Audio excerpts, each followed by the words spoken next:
Good morning and welcome to Sunday Friday from Courtroom Confidential. It is June 14th, 2026, and this is the fastest growing true crime news network on YouTube. Thank you all so much for joining us. Hold on.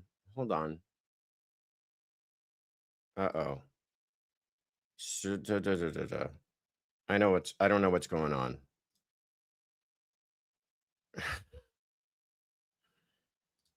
Okay. Sorry. We may have lost our X stream. I don't know. I was getting a bunch of error messages or something like that. So I apologize to everybody if you were watching on X. Apparently it's not working this morning. That's all right. That's all right. We roll with the punches. It's going to be okay. Hello to everybody in the chat, to Full-Throated Motion, Ali Foley, Lindsay Brillhart, to Iwadamon Mong, calling from, oh, wow, from Bangkok. Good evening from Bangkok, Thailand. That's fantastic. We spent a little time there in Bangkok on our honeymoon. Please call in. I would love to put Bangkok on the map. That's fantastic. Therapist you know is here. Morning Joshua. Jennifer Juniper is here. Heather Cooper Smith. Michelle B. You guys are all fantastic. Court Dog Daniel says, let's go. I don't know if that's like, let's go, like, woo, or like, let's go. Let's keep it rolling. Let's keep it moving here, Ritter. I'm going to take it as the latter. First of all, let me say congratulations to all the Knicks fans out there. That was a pretty incredible few games, especially game 4 where they had that incredible comeback. I'm not a Knicks fan, but I kind of became a Knicks fan that evening watching that comeback. I happened to be in New York as that was happening, and the city was absolutely electric. Living Story Worlds, pardon me, is 80% juiced. That's okay-ish. I'm going to put that in the okay. Wow. Carolina Taterville just barely showing up. You know what? I'm going to say to that? Thank you for at least being here. Even for 1% juice. Thank you for being here. All right. So way to go, Knicks. I think it was 1973 was the last time they had a championship. So good for them. My condolences to all our Spurs fans out there. I know there are plenty of you. But it was a pretty incredible whenever you're kind of doing some history making stuff. So thank you guys for showing up, carving off a little time in your Sunday to join us for Sunday Fun Day. My name is Joshua Ritter. I'm a former prosecutor with the LA District Attorney's Office. I was there for just over 10 years before I left to go into private practice as a criminal defense attorney. And this is Courtroom Confidential, where we do our best to bring you both sides of the courtroom, both sides of the issues, both sides of the stories. And this is Sunday Fun Day, where we take your questions that you have left us throughout the week in voicemail form, and we answer them live here. And there's a lot of great ones today. Stay to the end. We do have some announcements, a couple of little changes coming up for everybody. But before we do all that, take one big cleansing breath, close out the world outside, let it all out, let out all that stress and anxiety. Hit that like button if you haven't already. Subscribe if you haven't already, and please share this with anyone that you feel might enjoy it.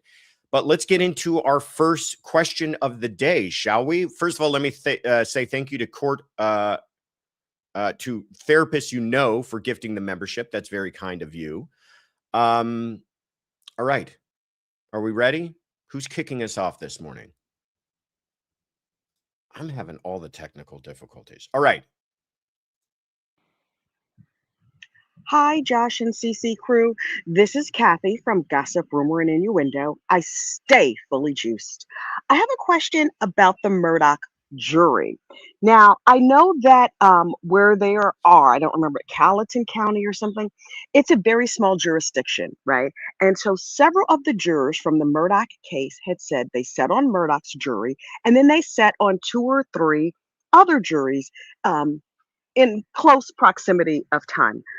Is it possible that one of the jurors from Murdaugh 1 could end up on Murdaugh 2 on his retrial, or say a juror's cousin or sister or relative? I'm curious. Thanks so much for all you do, and I'll look forward to you on Sunday. Kathy, everybody. Kathy from Gossip, Rumor, and Innuendo. I feel like this is her first time calling in. Is that right? No, she's called in before. Okay, well, I apologize if I had missed that. Let's put Kathy on the map out of the lovely state of New Jersey from Gossip, Rumor, and Innuendo. This is a great question. Thank you, Kathy, for asking a great question.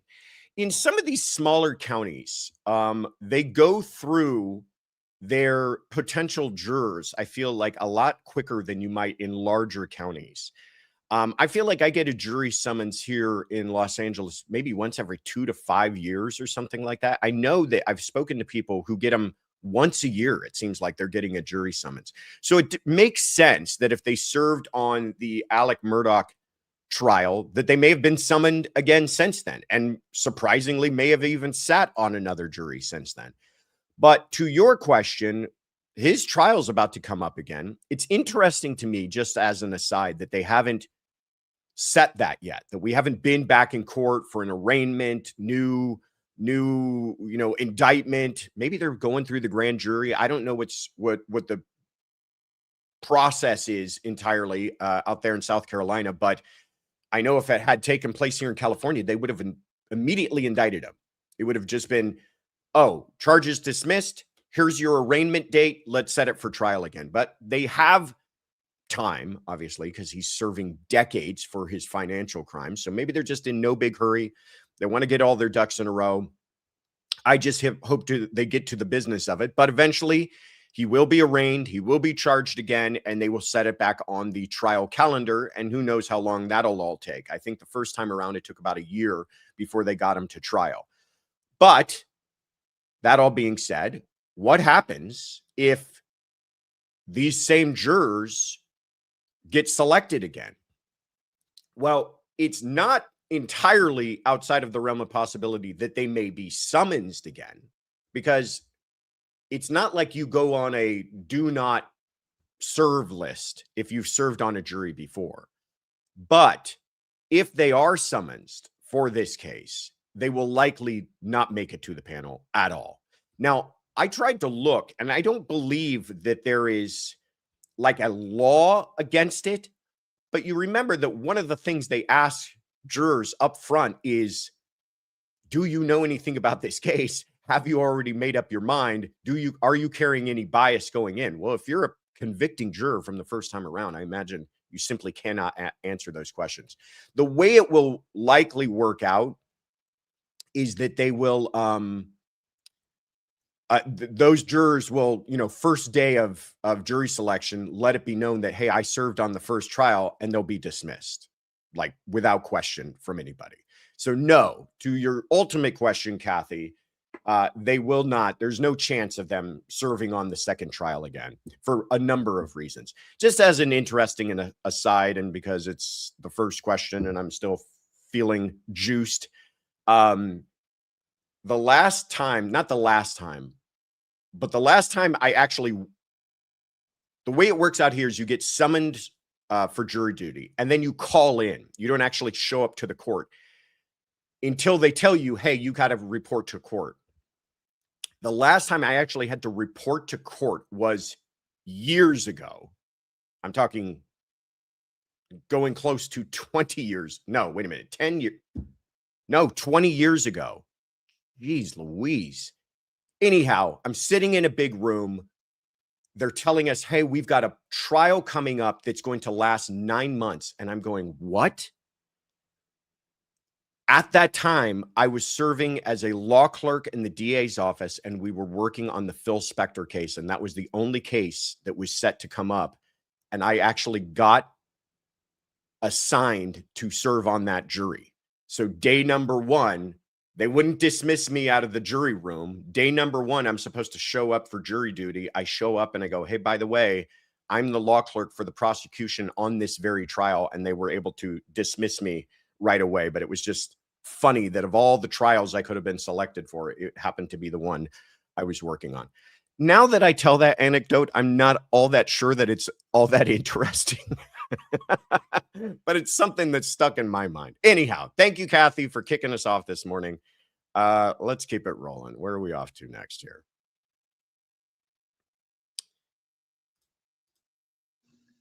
Hi, Josh. It's Ashley from Clearwater again, calling with another question.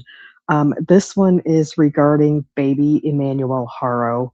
I just saw that his mother pleaded guilty to involuntary manslaughter and accessory after the fact, and she's only going to be sentenced to about 12 and a half years. Um, I think that's a terrible sentence, just my opinion. I do believe that she was involved in this crime. But I wanted to ask you if the DA was going to go ahead and allow this plea to take place, why didn't they stipulate that she would have to disclose where the remains of this poor, innocent, sweet little baby are? Sorry, I'm getting a little emotional. It's just so sad. Um, there's no way that she doesn't know. There's no way that she wasn't involved more so than what she pled to. So I was just wondering if you have any insight as to why the DA, wouldn't force her to, say where this baby is so he could be brought home and given the proper burial with the dignity and respect that he deserves. Thanks so much. Ashley, thank you so much. It's a great question. It's a question a lot of people have wondered. Let's put you on the map. Clearwater, Florida. There you go. I understand you getting emotional about it. A lot of people get emotional about this. This is one of those cases that's going to stick with us for a very long time. Anytime there's the loss of a life of a child, it's hard to get past. But with an absolute baby, not even walking yet, just still the most helpless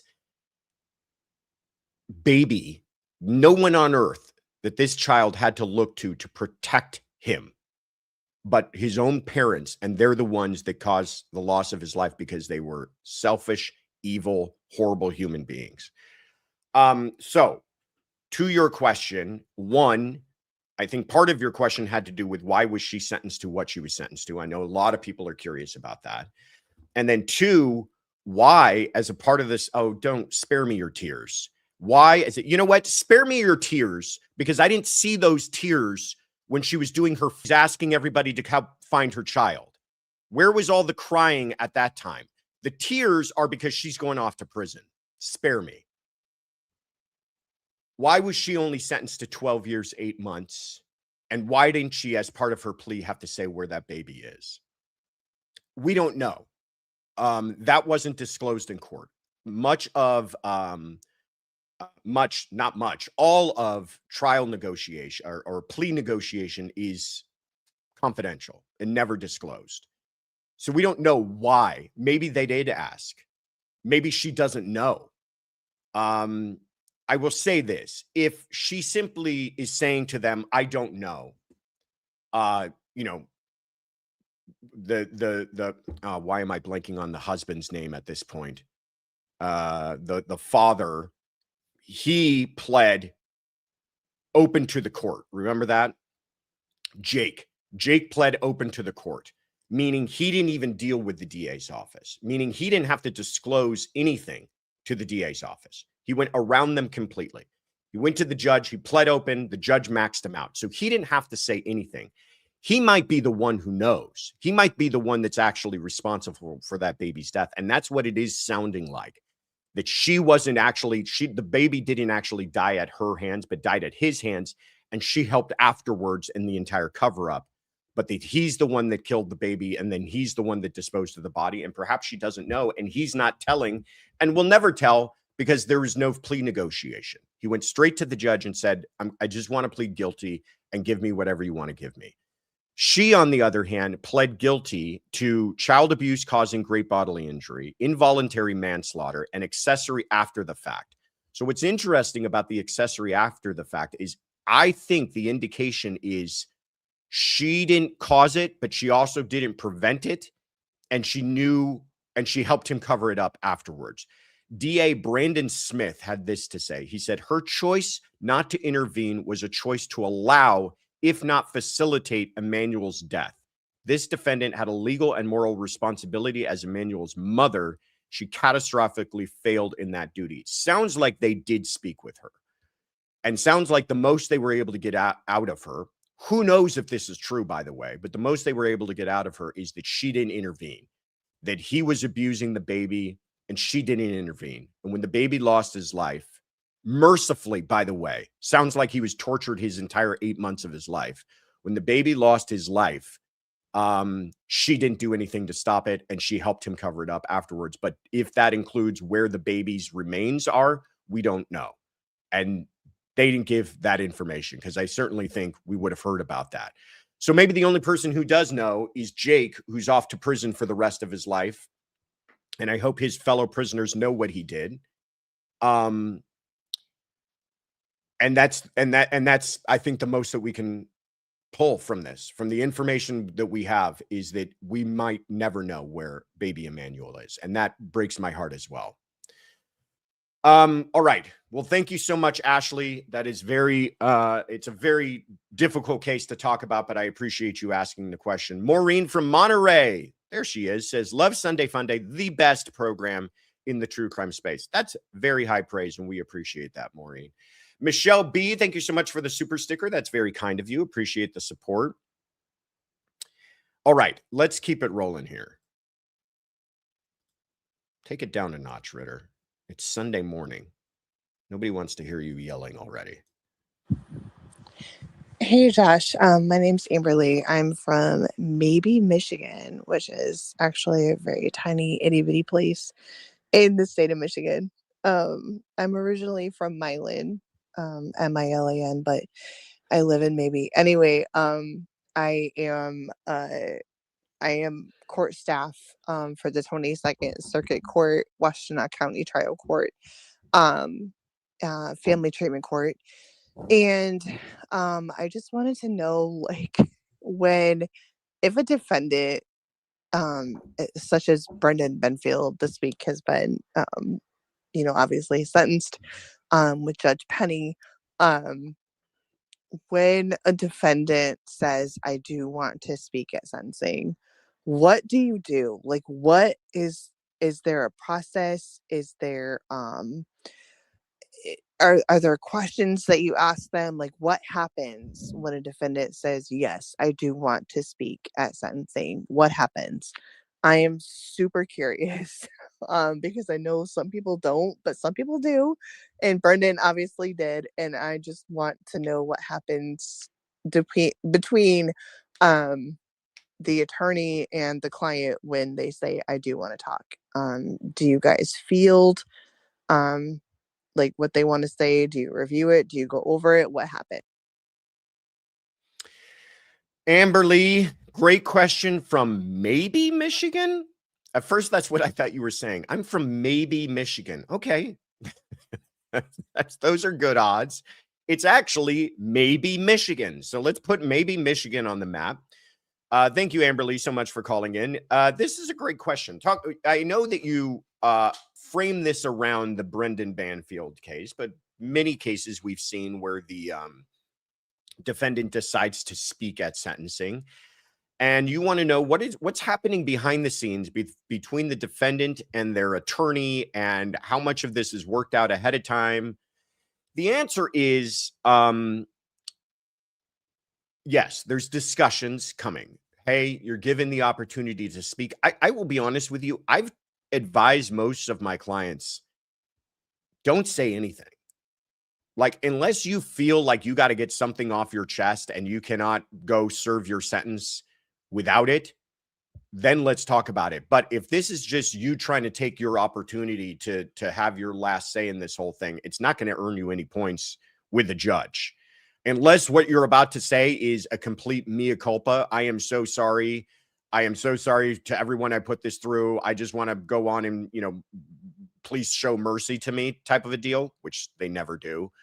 Then keep your mouth shut. They don't have to speak. There's nothing wrong if they go through the entire sentencing and the defendant just sits there.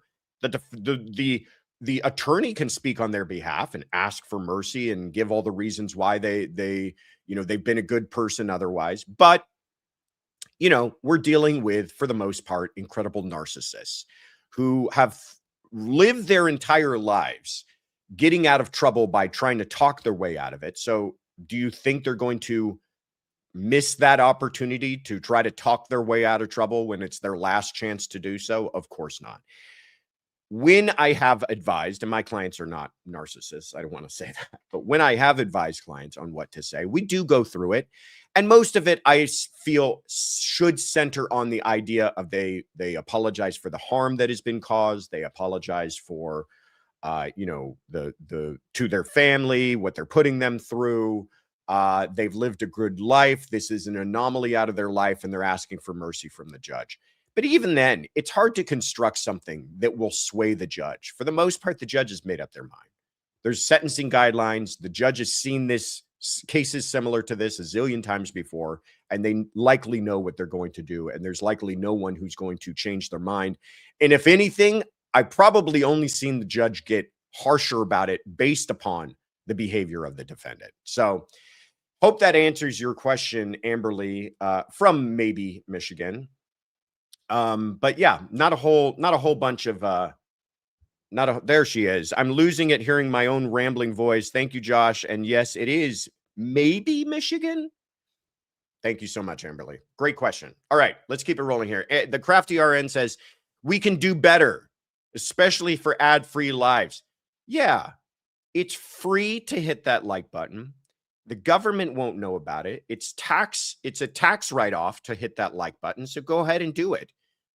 Plus, we really enjoy bringing you a live stream that is not interrupted by YouTube. And that's the way we'd like to keep it. And so all the support that we can get from you, whether that's through the super stickers or through a like, we appreciate it. Thank you. Thank you so much, everybody. All right. Where are we off to next here? Here we go. Hi, Josh, and everyone on CC Crew. It's Shelley from Ireland again. Haven't been on in a while, but I thought I would give you a couple of fun questions just to have a little teaser on a Sunday. Josh, have you ever argued both sides of an argument so well that you didn't know what to believe at the end of it? Do you read the terms and conditions for fun? What's your lawyer's superpower? Is it finding loopholes? Is it never admitting defeat? What is it, Josh? If words are open to interpretation, how can any law ever be really defined? And if you were arrested, Josh, would you be the easiest or the hardest client to represent? Discuss. Thank you. Shelley from Ireland, let's put you on the map. Shelley coming with the rapid fire questions. I like this. All right. Let's dive into this. Number one, have you ever argued both sides of an argument so well that you didn't know what to believe? I feel like I can argue both sides of an argument fairly well. I feel like I feel like that's a very good attribute of an attorney, by the way, is you should be able to be handed a position and find a way to defend it. But I feel like that shouldn't change what you believe. And I may not believe what I'm arguing. Isn't that true, though? I mean, do we actually believe that all these attorneys believe every argument that they're making? Certainly, they should have sincerity, and certainly they should be zealous advocates. But I think everybody can see the evidence. I don't know if they necessarily believe. And that's not to say that they're lying, right? I have argued positions that I knew were losers with the absolute enthusiasm that you would think I was born knowing this to be a fact. Doesn't mean I'm lying. It means I'm advocating, and somebody's got to do it. And if you have a problem with that, then law school might not be for you. Do you ever read the terms and conditions for fun? Shelley, I barely read the menu at a restaurant, and Tiffany can testify to that. I skim it and I go, chicken sounds good. Steak sounds all right tonight. What's your lawyer superpower? I think my lawyer superpower is I'm never going to get high on my own supply. I'm never going to get so convinced of the strength of my own arguments that I will not realize what the counter arguments could be. And I think that's a problem a lot of attorneys have, is they get so convinced of their own position that they don't see the faults in it, and therefore that's what they end up losing, and probably end up advising their client poorly about it. If words are open to interpretation, how can any law be defined? This is a great question. And by the way, this is a reason. How do you think lawyers make a living? I mean, the vast majority of practicing law has to do with this, trying to argue about what a certain phrase, sometimes a certain word, means. Do you know how much time and breath has been spent inside of courtrooms and arguing about what reasonable means or reasonable doubt?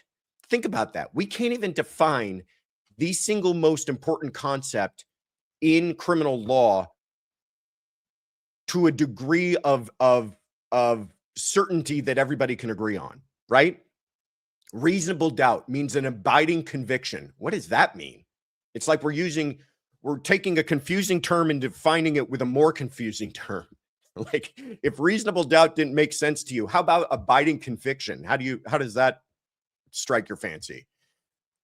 That's most of the practice of law, is all the gaps, right? Dealing in between those concepts that are easily defined in that gray area and trying to argue why your client was being reasonable under the circumstances, under the surrounding circumstances. There's another one. Yeah, if it great question. It's most of what practicing law is coming down to interpreting these words or phrases. And finally, if you were arrested, would you be the easiest or hardest client to represent? Well, first they got to catch me, right? I think I would be a good client to represent. I do. If my attorney was good. Well, maybe I'm already exposing myself for being a problem client. If I had a good attorney that I trusted, I think I would put it in their hands that they're doing the right thing. And I would pay without complaint, because I do know that that's important too. Great questions, though. Shelley from Ireland, I appreciate you asking those in rapid fire succession. I hope some of those answers were satisfactory. All right, let's keep it rolling here. Hi, this is Lee from Richmond, Virginia, and I just wanted to call in, not with a question, but with praise and admiration. I have been a consumer of true crime for well over a decade, and I have never seen creators be as community oriented and as kind and supportive and giving as y'all are. I will be watching other creators that y'all have introduced us to, and in the chat, there's Tiffany. She's just giving support. She's sending super stickers. She's sending memberships. And I've never seen that before. I've seen collaborations, obviously, but I've just never seen people be so aware that there is room for everybody and we can support and we can lift people up. And in an area of the internet that can be so dark, I just wanted to speak and send some light and acknowledge that we all see how wonderful of people y'all are and how much good that y'all are doing. And you're the only membership that I have, and I will continue to support in every way possible. So thank y'all for being who y'all are. Lee, I got to tell you, I sent this the second I heard this message to both Tiffany and Kaylin, and it got us all straight in the feels. Let's put Richmond, Virginia on the map, first of all. So thank you so much for your call. But this was really, really very touching. So thank you. And I played it for everybody, not to brag. I mean, it's a very sweet message, and I want to highlight that you took the time to say that, and so we're appreciative. But also too, I appreciate you noticing how hard we try to highlight other people and other creators, because I do think it's so important. I think, listen, the internet is plenty big for all of us, and I do not view it as a zero-sum game that if you are watching our channel or watching somebody else's channel means you're not watching ours. We received a lot of help from people like Gisela from Grizzly True Crime, like Scott from Recovery Addict, like Joel from Surviving the Survivor, just to name a few, who helped us out when we were just barely starting, and they highlighted us and promoted us, and we received a lot of new subscribers from that exposure. And if I can repay that to anybody, then we will absolutely do it. And I think it's great. I think there's so many new people out there and people that we're continuing to discover that are all fabulous in their own right. And we can, if we can highlight them and bring them on and, you know, have them do a phone a friend or something like that. It's a great community. And I think that's why we promote CrimeCon so much too. It's not, you know, I don't own any piece of CrimeCon. They're not paying us. But I think it's just, I think it's such a wonderful community that it's, we try our best to highlight it as much as possible. And we're very honored to be a part of it. And thank you very much. And thank you guys. I mean, you talk about us, but we talk about all the time, how we are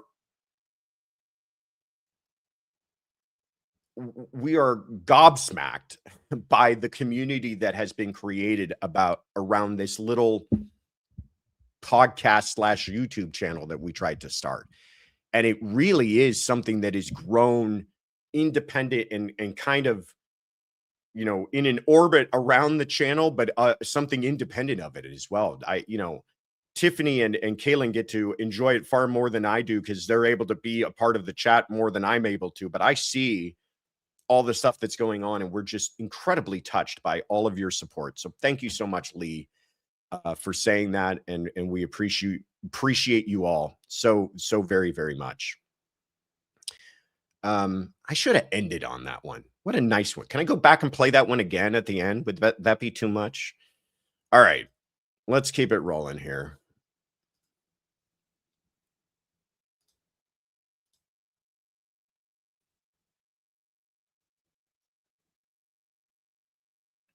Not my fault, of course. Hi, Josh and crew. This is Kathy, Brunswick, New York, calling in a question for my lovely husband, Tom. He wants to know if you are pro se in a criminal trial and you decide halfway through that you don't want to be pro se anymore, can you use your advisory counsel to become your attorney? Thanks. Bye. Kathy from Brunswick, New York. Actually, it's not Kathy. It's really Tom. So hello to Tom and Kathy from Brunswick, New York. Great question, Tom. What happens if a pro se doesn't want to be pro se anymore? Pro se, just so we all know, is just somebody deciding to represent themselves. In California, we call them pro per. I don't know the difference, but that's the way I'm used to referring to them. But it happens, by the way, Tom, all the time. All the time. People get big britches when they want to represent themselves, but then you haul in 12 jurors and ask them to start making arguments and examining witnesses, and all of a sudden they say, I don't want to do this anymore. This wasn't as fun as it sounded. You know why a lot of them do it? This is so cynical, but it's true. A lot of them do it so that they have access to the law library in jail, because that gives them special privileges. They're given extra time to go to the law library, which is basically just a computer, and they're able to access the computer, and because they have to do their research. And I imagine a lot of them just spend it searching the internet. But yeah, a lot of them go pro per for the extra privileges that they're given more time outside of their cell as well, so that they can prepare for court and write their motions. You will see, if I'm being really cynical about it, you will see a lot of them say they're pro per until it's time to go to trial. And then they say they want a lawyer. And that's why many of them are appointed advisory counsel, or what is probably more accurately standby counsel. So they're not supposed to use their standby counsel as like their lawyer, right? They can be advisory in the sense of, informing them procedurally. Hey, by the way, if you want to file this thing, you've got 30 days to do it. And hey, by the way, if you want to file this argument, it's called a motion to dismiss. It's according to this penal code section. Go look that up. But they're not supposed to be operating as their attorney. But their main function is to sit there and prepare as if they are handling the case for exactly the situation you're talking about, Tom. When they say, I don't want to do this anymore, so that we don't kick their trial over for another year, but we can immediately say, okay, that's okay, Mr. Defendant. I'm now appointing your standby counsel as lead counsel, and we're starting trial on Monday. And nothing misses a hitch, because that standby is preparing at all times like they're going to handle the trial. And that happens quite often. You see that where they, like I said, for any number of reasons, get cold feet and decide not to represent themselves, even in the middle of trial. I've seen it happen.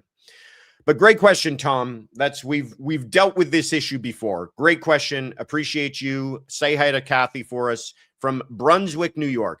Thank you so much, Ann Potter, for the super sticker. That's very kind of you. To E. Roy for gifting the membership. Love the gifted memberships. Allie Foley. CC is family. Oh, I agree with that. Thank you so much, Allie Foley. All right. Where are we off to here?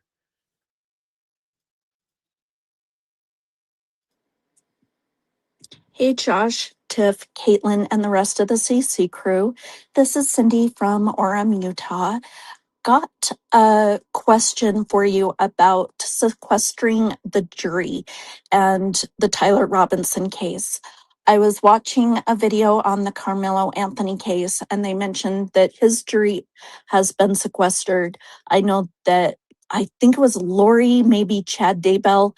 One day their jury was sequestered, during deliberations. And I was thinking back as far as O.J. Simpson, and they had that jury sequestered for like 260 days. It was crazy.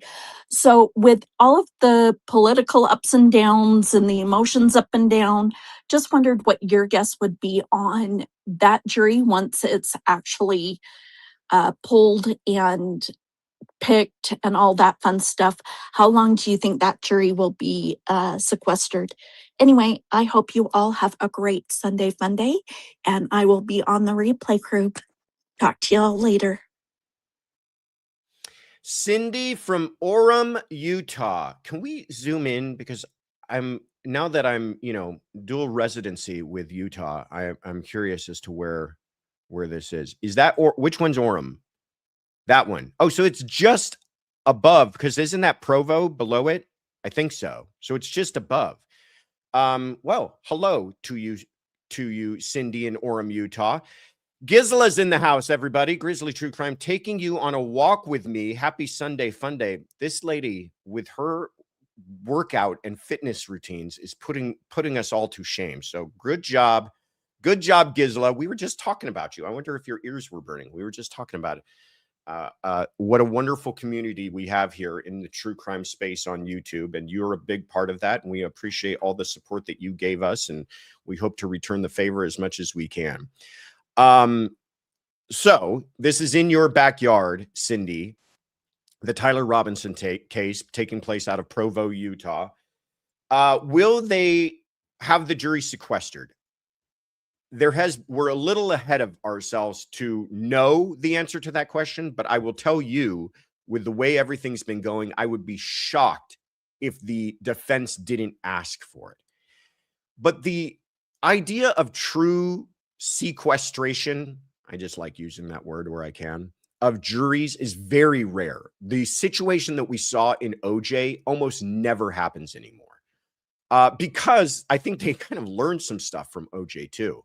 You can't put people through this. In OJ, it was a true sequestered jury from day one from the time they were selected as jurors to the time they gave their verdict, they were living in a hotel, no contact with the outside world. I think they were allowed like visitation with loved ones.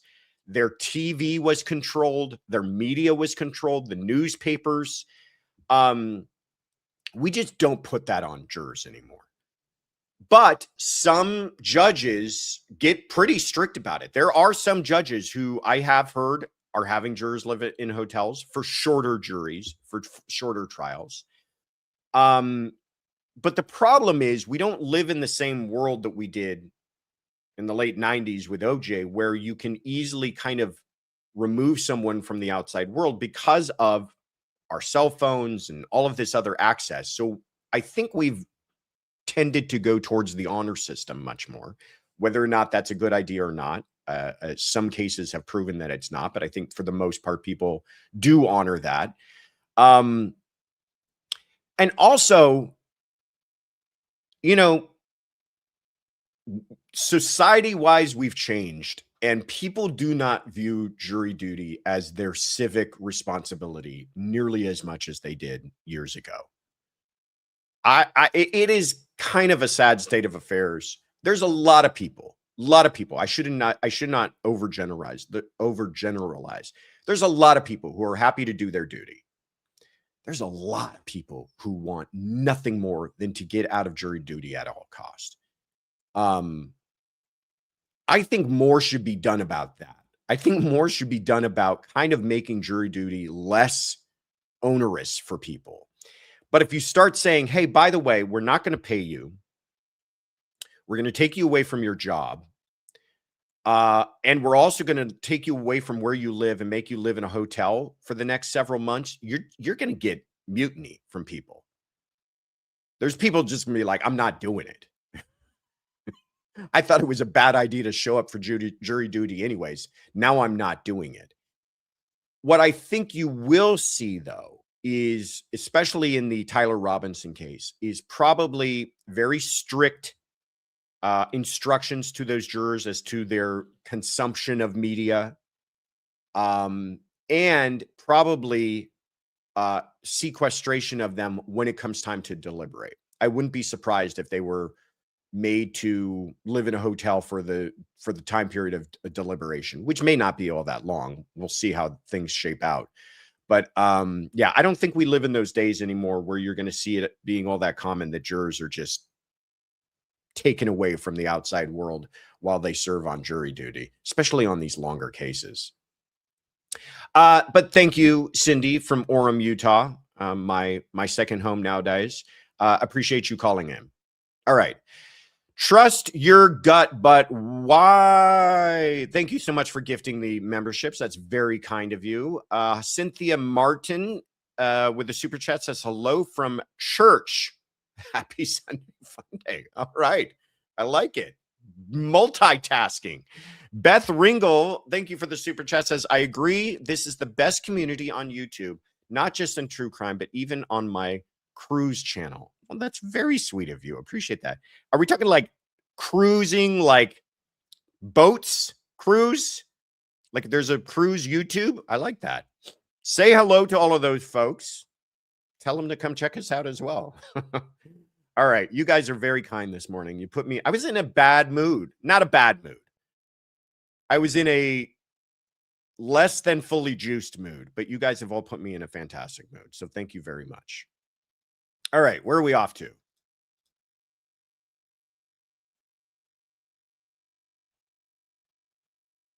Here we go.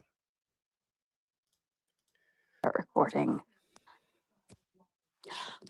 Hi, my name is Shelly Marie, and I am from Susanville, California, which is on the northeastern side of California, up near Reno, Nevada. I am a first-time caller, but have been watching your shows for about 6 months now. After watching 2 of the shows this week, I have a question about jurors. The first show I watched was Sunday Fun Day, and there was a question about the case where the little girl was killed by the delivery driver. The question was about an audio or video recording that was of the actual murder of the child and how the jury had to listen to that recording. The second show was the Monday night show, and it was, of course, about Karmelo Anthony, The gentleman from Court TV talked about what the judge was requiring of the jurors: long hours, 6 days a week, and sequestration during deliberation. As someone who has some mental health issues, I don't think that I could handle either of those things. If a person like me was called to jury duty, what would I have to do or say to express the fact that that would be really detrimental to my mental health? With the defense attorney or the prosecution, would they have a problem with me saying that I felt that I wouldn't be able to serve on a jury for a high stress case? I'm just curious because personally, I think that things like that we ask of those two jurors were not healthy for people who have mental health issues.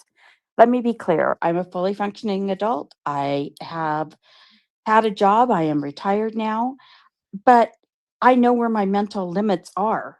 And so I'm just curious where people like me, what we do if there's a situation like that. Thank you for taking my question. Shelly from Susanville, California. Let's put you on the map. Let me see where that is.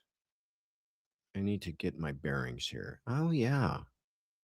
I want to go up to that part of California. I've never been, I don't think I've ever been north of like Napa, but I know that there's some beautiful country up there. Will you take me, Tiffany? Will you take me on a road trip? Okay.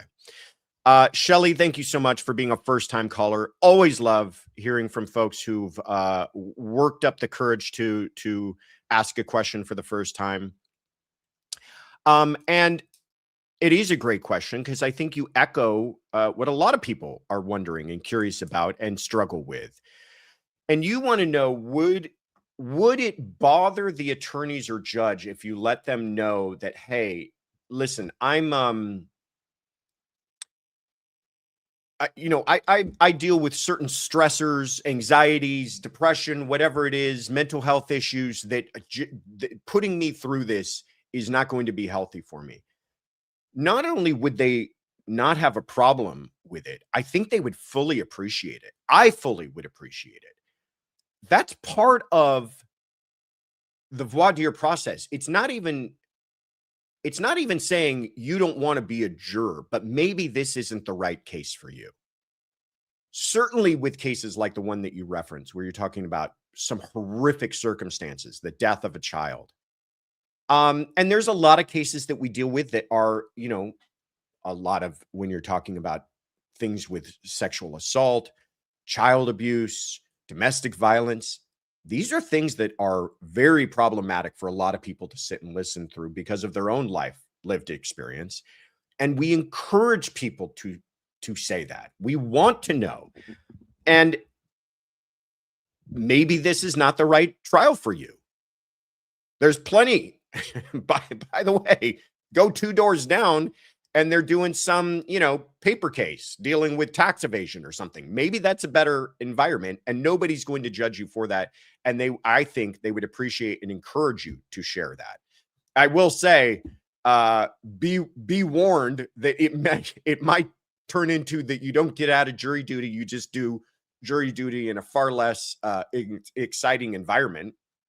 There are plenty of judges I know that when they have jurors who are not being sincere, jurors who are obviously just trying to get themselves off of jury duty. We've had people who get up and say ridiculous stuff like, I hate both the government and people who commit crimes. I can't do this. And they think they're being real clever. And the judge will go, thank you for sharing that. What I'm going to have you do is report to the civil courthouse across the street. And they have a very interesting civil lawsuit that'll probably last about 3 weeks that you can sit through. So I'm going to go ahead and have you report over there. It's like sometimes be careful what you ask for. But that's not what we're talking about. Shelly, I think that people would appreciate hearing that and want to know that, because it's not about you having to experience something that's going to put you through undue anxiety and stress. It's about having people who can sit on a jury and do their job without those other distractions. So thank you, Shelly, for being a first-time caller. Thank you for asking that question and putting Susanville on the map. All right, let's keep it rolling here.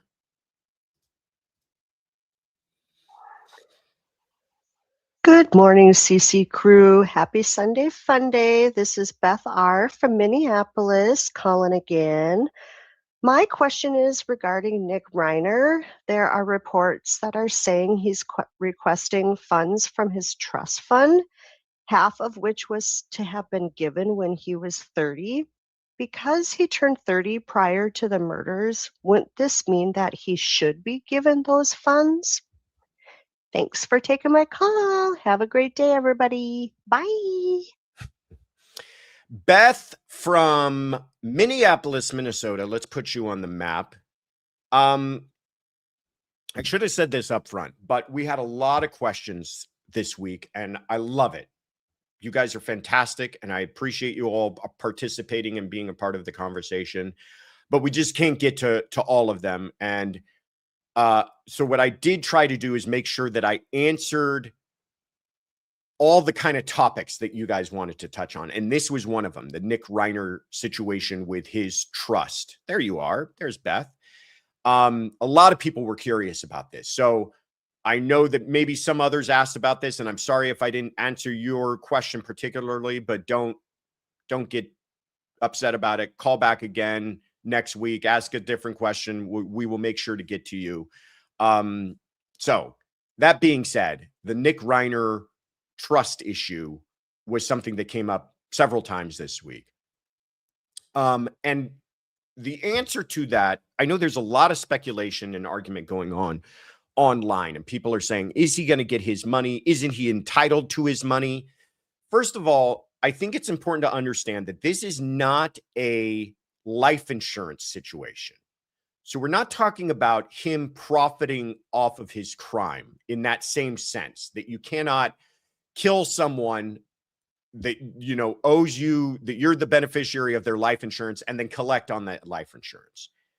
What we're talking about is a trust, what's called a living trust. Now, I'm going to be perfectly honest with you guys. I play a lawyer on TV, but the last time I talked or thought about wills and trusts was in law school. This is one of those things where I say, listen, you don't go to your podiatrist if you're having heart palpitations. You don't go to your criminal lawyer if you want to know about the issues involving a will or a trust. So I'm going to give you the law school first year 1L explanation as far as I understand it. But also, I will say that a lot of this is going to come down to the terms of the trust itself.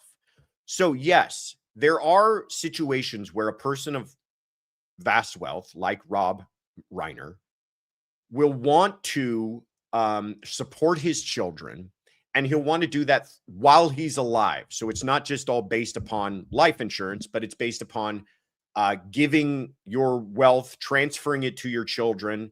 There's a lot of tax implications and benefits to doing that as well, but doing that while you're alive. And so many times what they'll do is they'll set benchmarks. You know, at the age of 30, you'll receive X amount of dollars. At the age of 35, you'll receive the remainder of your trust. And it sounds like there was a term that included him receiving some amount of money before 30. Now, what we're being told, and I emphasize being told, I don't know if any of this is true. I don't know if there's a clause in there. I haven't read the trust. I don't know if there's a clause saying he got money at 30. And I also don't know if he didn't receive any money at 30, but that's what we're being told. So we'll operate off of that kind of hypothetical. And the what we're being told is that he didn't get the money he was entitled to at 30. So shouldn't he at least get that money? Well, again, the answer is not as straightforward as you think, because there could have been other operating terms and conditions inside of that trust. I spoke to an attorney who does deal with wills and trusts about this issue, and he said, listen, when you've got a young man who's dealing with mental health and substance abuse issues, a young person who's been in and out of rehab, he's like, I am almost positive that there were things written into that trust about whether or not he would receive money based upon how he's doing, right? I mean, you could understand why the trust would want safeguards to not be handing out money to a person who's actively in drug abuse, actively taking drugs, right? You don't want to be handing millions of dollars to a person who's, taking all of that money and shooting it straight into their arm or smoking it or whatever he was doing. So I would not be surprised if the reason that money, if this is true, that money wasn't handed out at 30 was because of some sort of clause in the trust. And I wouldn't be surprised as well if there wasn't other clauses in that trust having to do with if he was ever arrested for a crime. I mean, a lot of trusts, even not dealing with young folks as troubled, and I call him a young folk, he's a fully grown man, but children of wealthy people who are not as troubled as he was have things in there about, they can put whatever they want in these trusts. There could be things in there about you have to attend college. You have to maintain a certain GPA. You have to be sober for X amount of years. You have to be, you have to have a job. You have to be doing all these things before you're collecting on your money. So long story short, we don't know. And longer story short, it's all going to be litigated. This isn't something where it's going to be solved easily. This is going to have to go through some sort of probate court, and the trustee is going to be represented, and he's going to be represented, and they're all going to go in there and argue about what he's entitled to or not. But it could end up that he gets some money. And if he does get that money, it sounds like he wants to hire an attorney. So we'll see. But I just don't think it's as cut and dry as it's been presented in the news. I don't think it's as easy an equation as everybody's been talking about it. But we shall see. All right. Great question. Beth from Minneapolis. Let's keep it rolling here.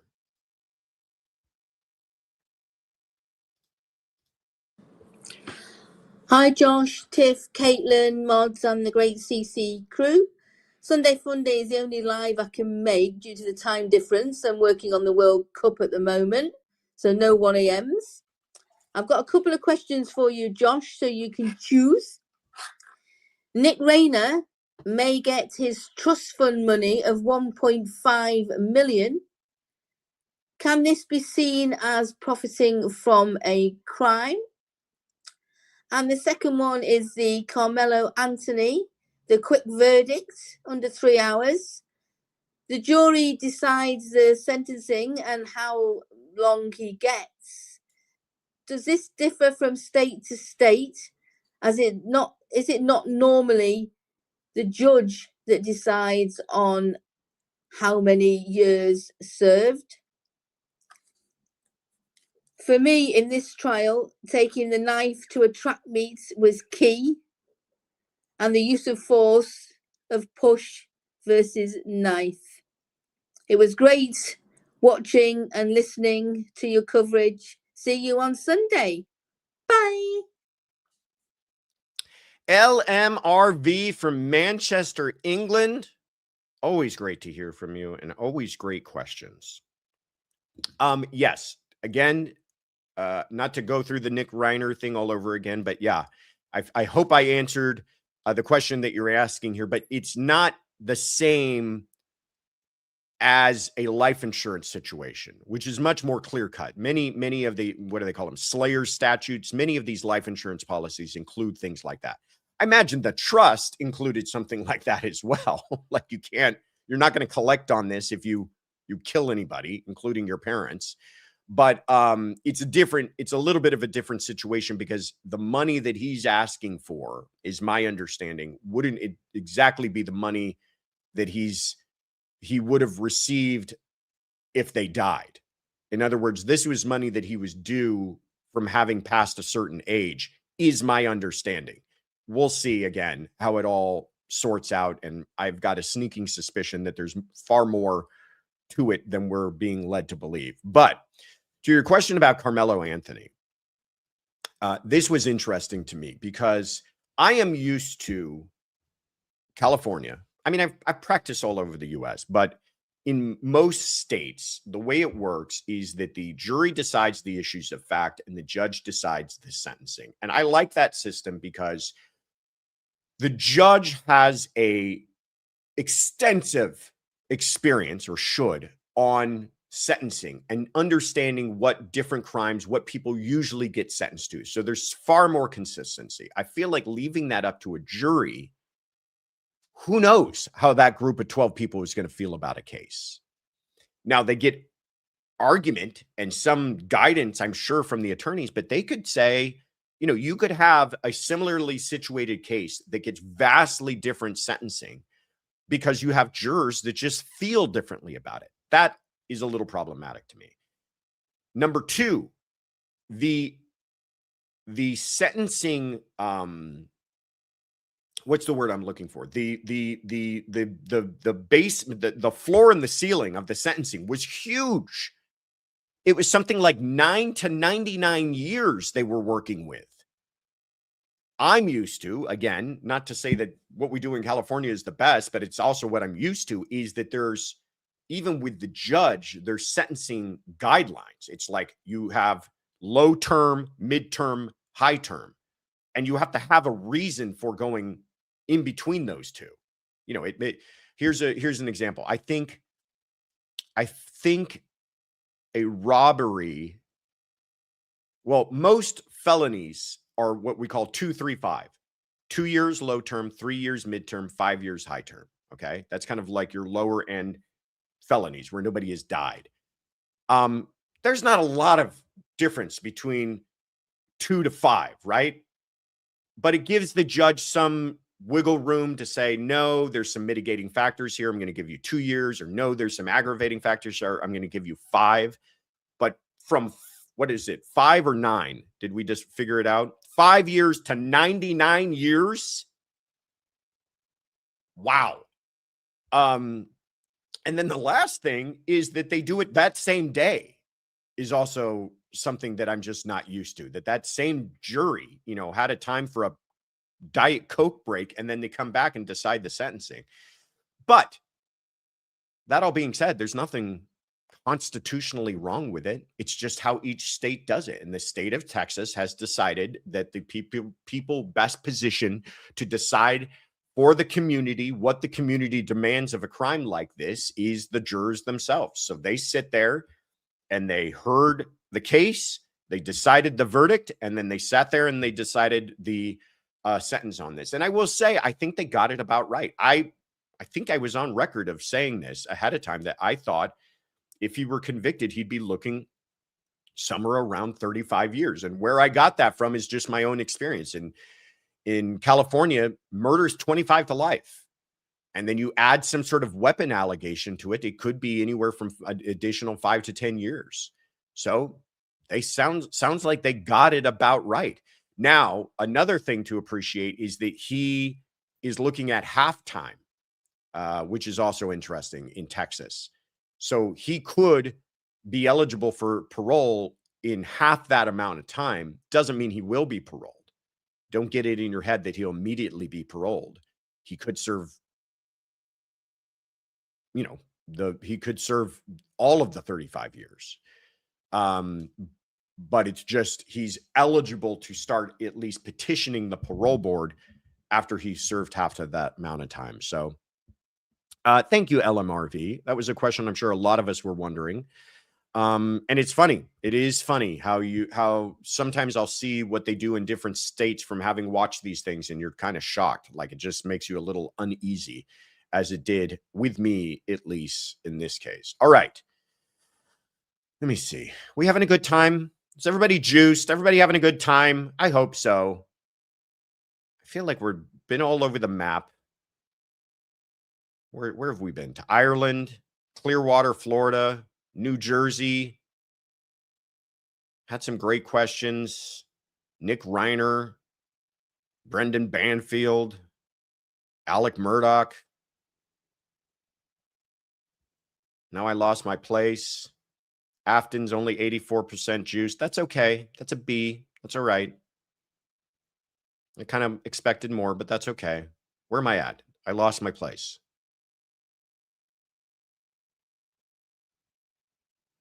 Here we go. This is a good one.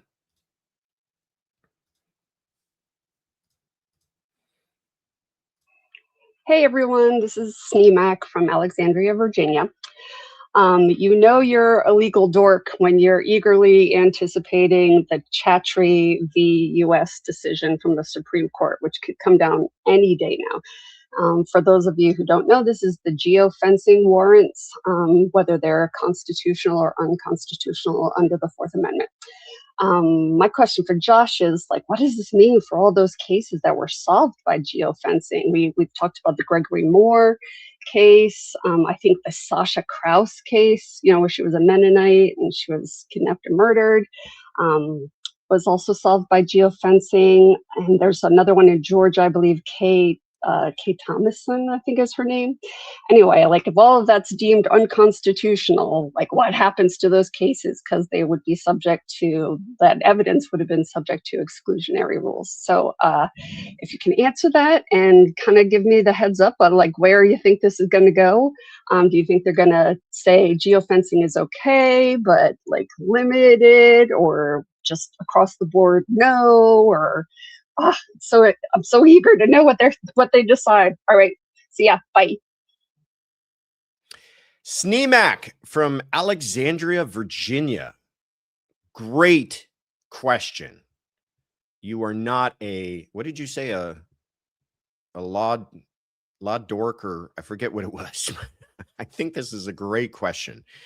Will the Supreme Court decision on geofencing, what will that mean for the other cases that have been solved with this kind of technology? So there is a case that is before the Supreme Court right now. It was argued back in April of 2026 of this year, just a couple months ago, called Chatrie, Chatrie.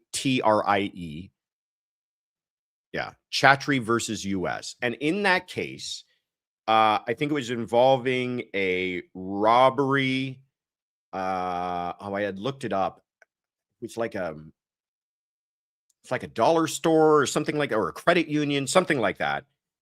And they used geofencing to find their suspect. So what is geofencing?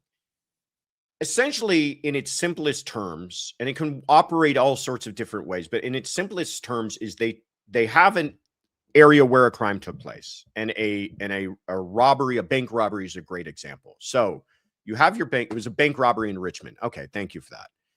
You have your bank robbery.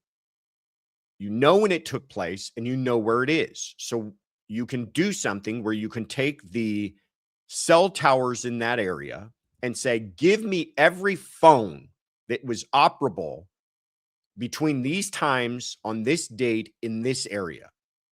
And you get back hundreds, if not thousands, of hits. And that gives them a suspect pool because they know those people or those phones were all in that area. And then through that, they go, okay, well, we're looking for a male based upon the description given to us by the bank teller. And I'm not sure if this happened in the Chatrie case or not, but I'm just using this as a hypothetical. We're looking for a male between the ages of 25 and 30, a male white with gray hair. Okay, they can kind of go through, maybe they're pulling driver's license photos, they're pulling ages, they're narrowing down their suspect list till they find people who match that description. And then lo and behold, one of those people has a prior conviction for bank robbery. And they go, okay, this is probably our guy. They go get a warrant for that person, search their house, and they find the bag with the dollar sign on it. That's essentially how geofencing works. And so you can see how it's a very powerful tool, especially in situations where they've got nothing really to go on, but where it took place, when it took place, and a general description. This could be a very powerful tool. Why is that a problem? Well, it's a problem because the Fourth Amendment does not allow for what we call general warrants.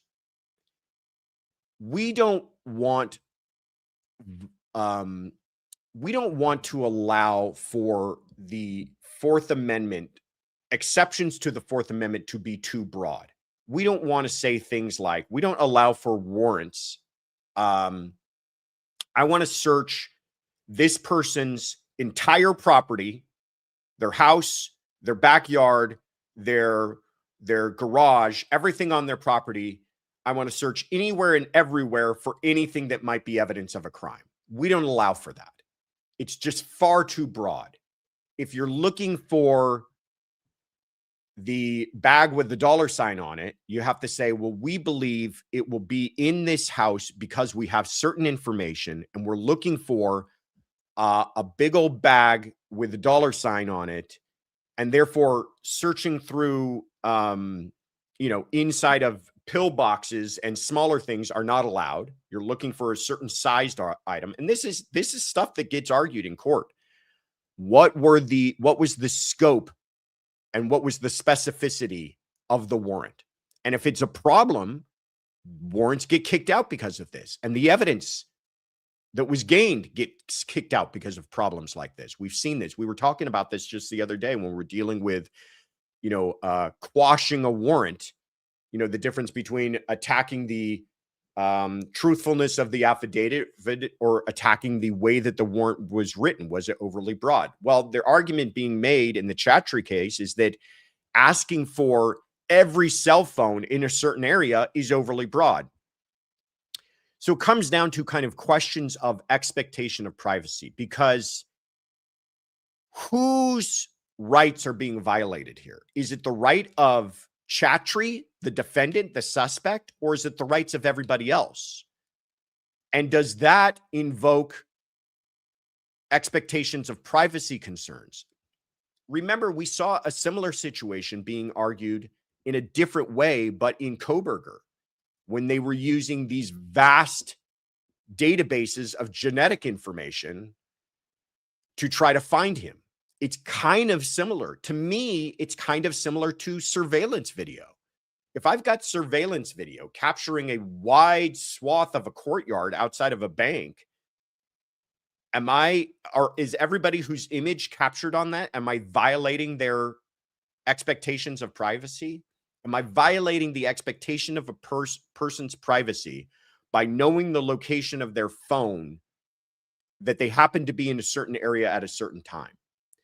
Now, I could see it being far more problematic if you then got warrants for everybody's phone. But if you're using that just for the simple information of this person's phone was in this area at this time, and then I'm going to take that and narrow it down by other mechanisms, not by searching their phones, but by other mechanisms, by like I said, the description of the suspect, and then I get a specific warrant on my suspect. I don't think that's really a huge problem. I think it's just using technology in different ways.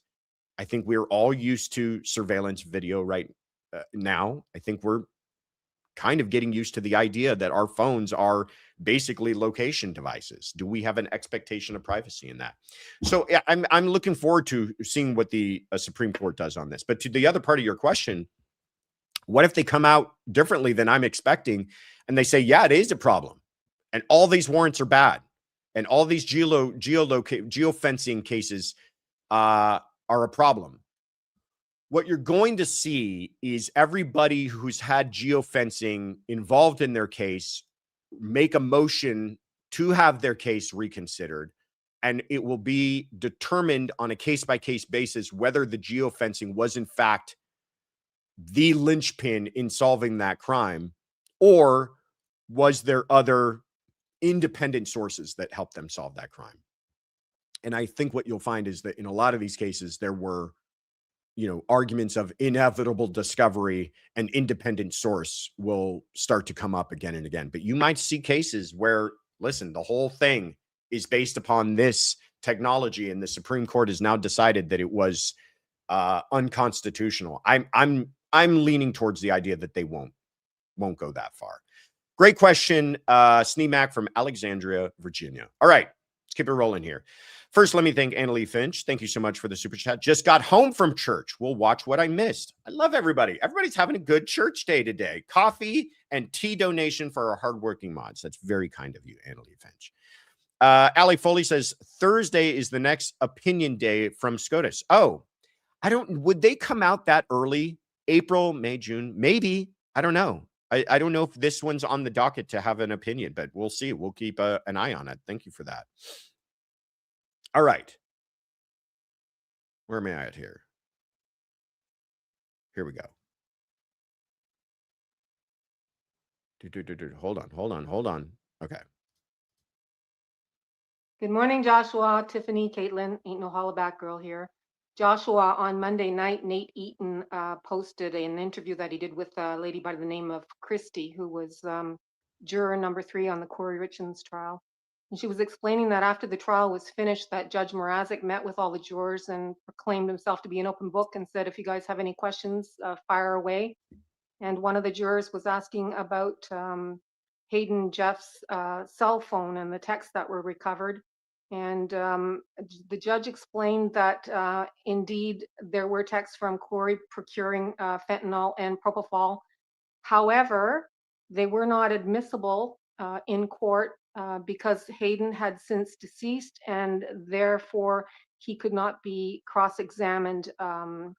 And I was just wondering what your thoughts are on this, because I kind of object to that ruling. I think it's a little bit ridiculous, but I'm wondering if the reasoning is that then the defense could come back and say that anybody could have used that phone, for example, Eric, and Hayden was his handyman and friend, and that perhaps Eric had made that request for the drugs. Your thoughts, Mr. Ritter? Thank you. Ain't no hollaback girl. ANHBG from Kawartha, Ontario, Canada. Before I get to your question, which is excellent, I just saw in the chat, I forgot to mention the World Cup going on. Did you do USA, first of all, having a very surprising, I don't know if it was, I was told to be surprised if they won that game as well as they did, and I'm surprised by that. I'm not going to be one of those fakers that acts like they've been following soccer all their life or football all their life. I am a fair weather fan who, of course, gets very involved while the World Cup is going on, and I think it's exciting stuff, and I love to see competition from around the world. But yeah, I didn't even invite everybody to start cheering for their own respective countries. So go you all wherever you're from. I know it just got underway, so we'll check in again next week to see if everybody's still happy with how things ended up. There's how many teams playing? It's like a couple dozen or something. Like how long is this supposed to last, by the way? I know it's weeks. Do we know when the finals will be? Somebody let me know when the finals will be, so I know how long we're gonna have to be hearing about it from everybody. Several weeks. Too long. Okay, rough estimates. Anyhow, go USA. 48 teams. That's a lot of teams. That's a long time. And then it's like not single elimination, mid-July. Okay, so we got a month of this ahead of us. All right. We're okay with that. All right. To your question, ain't no hollaback girl. I will be honest with you. I did not see this. I tried to look for it, but I did not find this conversation with the juror where they talked about, the text that they were not shown. I'm also curious to know, how much is being lost in translation from what the judge actually explained to them, and how this juror may have received that and then explained it on to Nate. But basically the idea is coming back to that there was evidence of text messages from Kouri to Hayden trying to procure fentanyl that were not admitted. And everybody's thinking, well, wouldn't that have been very powerful evidence? There could be. And then he died, sadly, before trial began.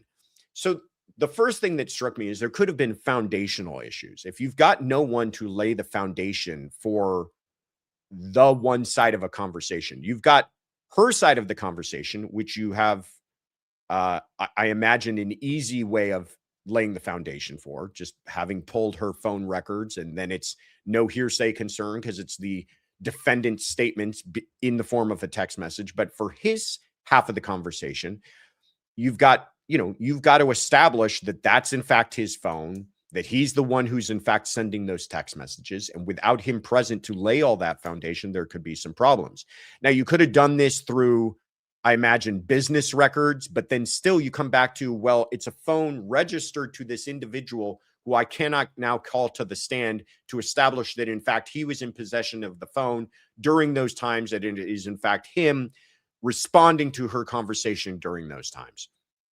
Now, what you could have done, and which I'm curious to know why this didn't end up this way, is you can still get her half of the conversation. And if she is saying things like, I need fentanyl, you could see where that would be helpful to the prosecution. But maybe the judge felt, or the prosecution felt, it wasn't worth the squeeze, given the idea that they're not going to get the other half of the conversation in, and given the idea that there would be all these foundational problems to establishing who Kouri's in fact talking to. I think that's where how it ended up. So that is hopefully an answer to your question. That, and by the way, happens all the time. Happens all the time that left on the table is some of the best evidence against a defendant that, for whatever reason, usually hearsay, usually foundational problems, they can't bring it in. And so jurors go through the entire trial not knowing about this one smoking gun that, for whatever reason, is inadmissible during court. But that's the way our system works. That's what I thought came from her phone. Thank you so much, Ain't No Hollaback Girl, for the question from Kawartha, Canada. All right.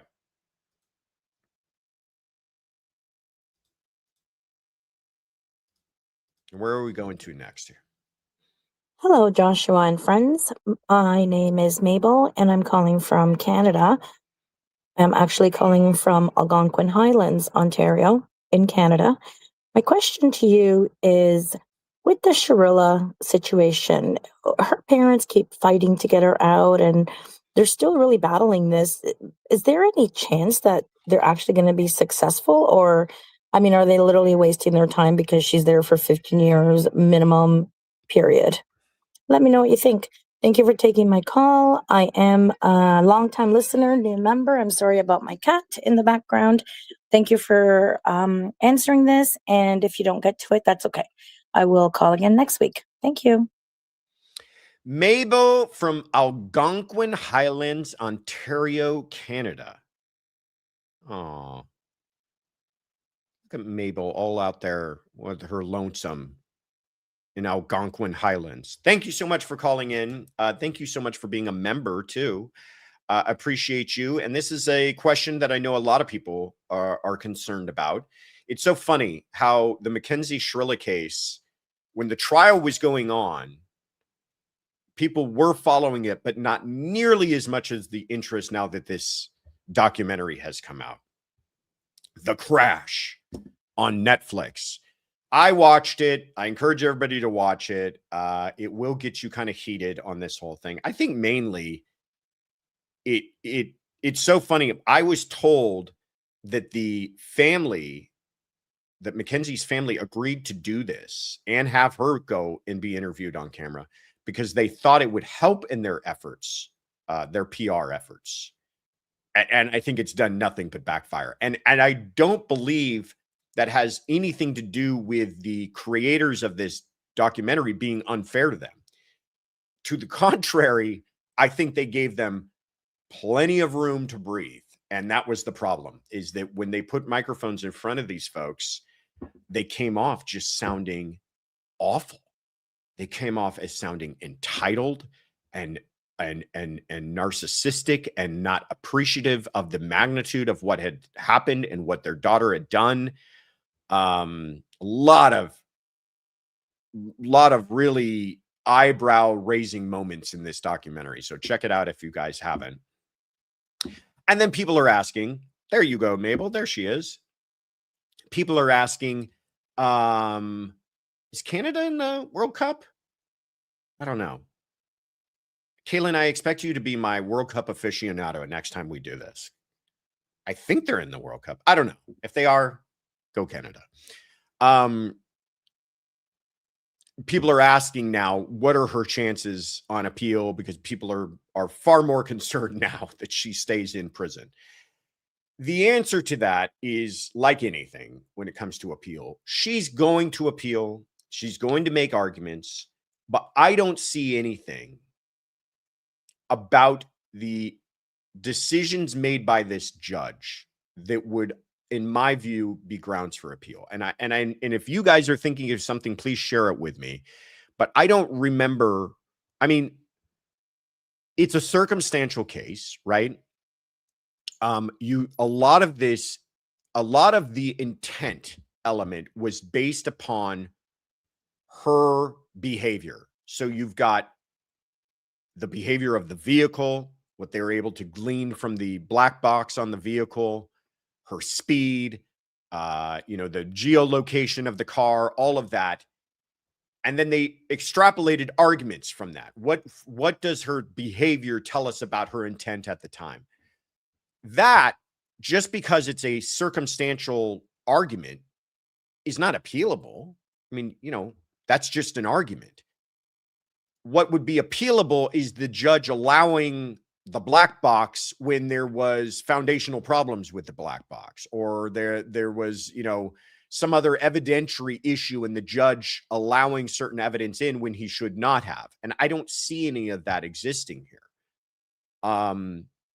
You don't get to just appeal because you want another chance at arguing the same stuff that you argued at trial. The appeal has to be based upon something that took place that was abusive of your due process rights. And I don't see any of that happening here. So she'll appeal. I just don't think it likely that she'll prevail unless I'm missing some issue that you guys are more aware of than I am. But I think she will be, apparently she is a real piece of work while she's in jail as well. So she'll be enjoying that time for some time to come. Thank you, Mabel from Algonquin Highlands, Ontario. Long Island Hillbilly says, great show, great chat. Thanks, everyone. Well, thank you, Long Island Hillbilly, for the super chat. That's very kind of you. Mabel, there she is, just gifted a membership. Very kind of you, Mabel. Appreciate that. Therapist, thank you. That's the same for your support today. All right. Keep it rolling, Ritter. Where are we off to now? Here we go.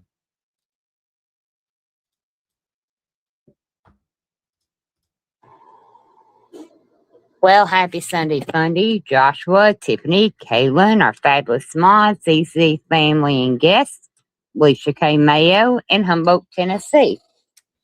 All right, Joshua, let's discuss Adam Montgomery. Gee, how and howdy. I'm going to need you to answer me like I'm the middle Ritter critter, because age 5 explanation is just going to go right over my head right now. So I was listening to the fabulous Gisela, and I think I understood the majority of the explanation. Seems like they threw out his red rum conviction because they should not have tried the red rum and assault charges together. I think I understood them to say they did not throw out the other charges. Please correct me if I am wrong. Now, here's my question. What was the state expected to do? Have one trial for the red rum and one for everything else? I am as confused as a Betsy bug, and I do hope you can straighten me out on that, and I thank you ahead of time. So, everybody else thank Mr. Joshua for ad-free lives by hitting the like button and share this video. Happy Sunday Fundy, y'all. Thanks. Bye. AKM from Humboldt, Tennessee. First of all, I just realized I have done us all a great disservice by not creating an entire glossary of Alicia K. Mayo's sayings, because I have never heard, what was it? More confused than a Betsy bug in my entire life, which I'm now going to work into my everyday vocabulary. So thank you for that. Let's put Humboldt, Tennessee back on the map once again. Adam Montgomery. Well, let me say this. We had a very extensive conversation about this on the weekly roundup. So that is up on our channel now. Please check that out. We did that actually yesterday. Friday, I was en route and unable to do our show, but we did it Saturday.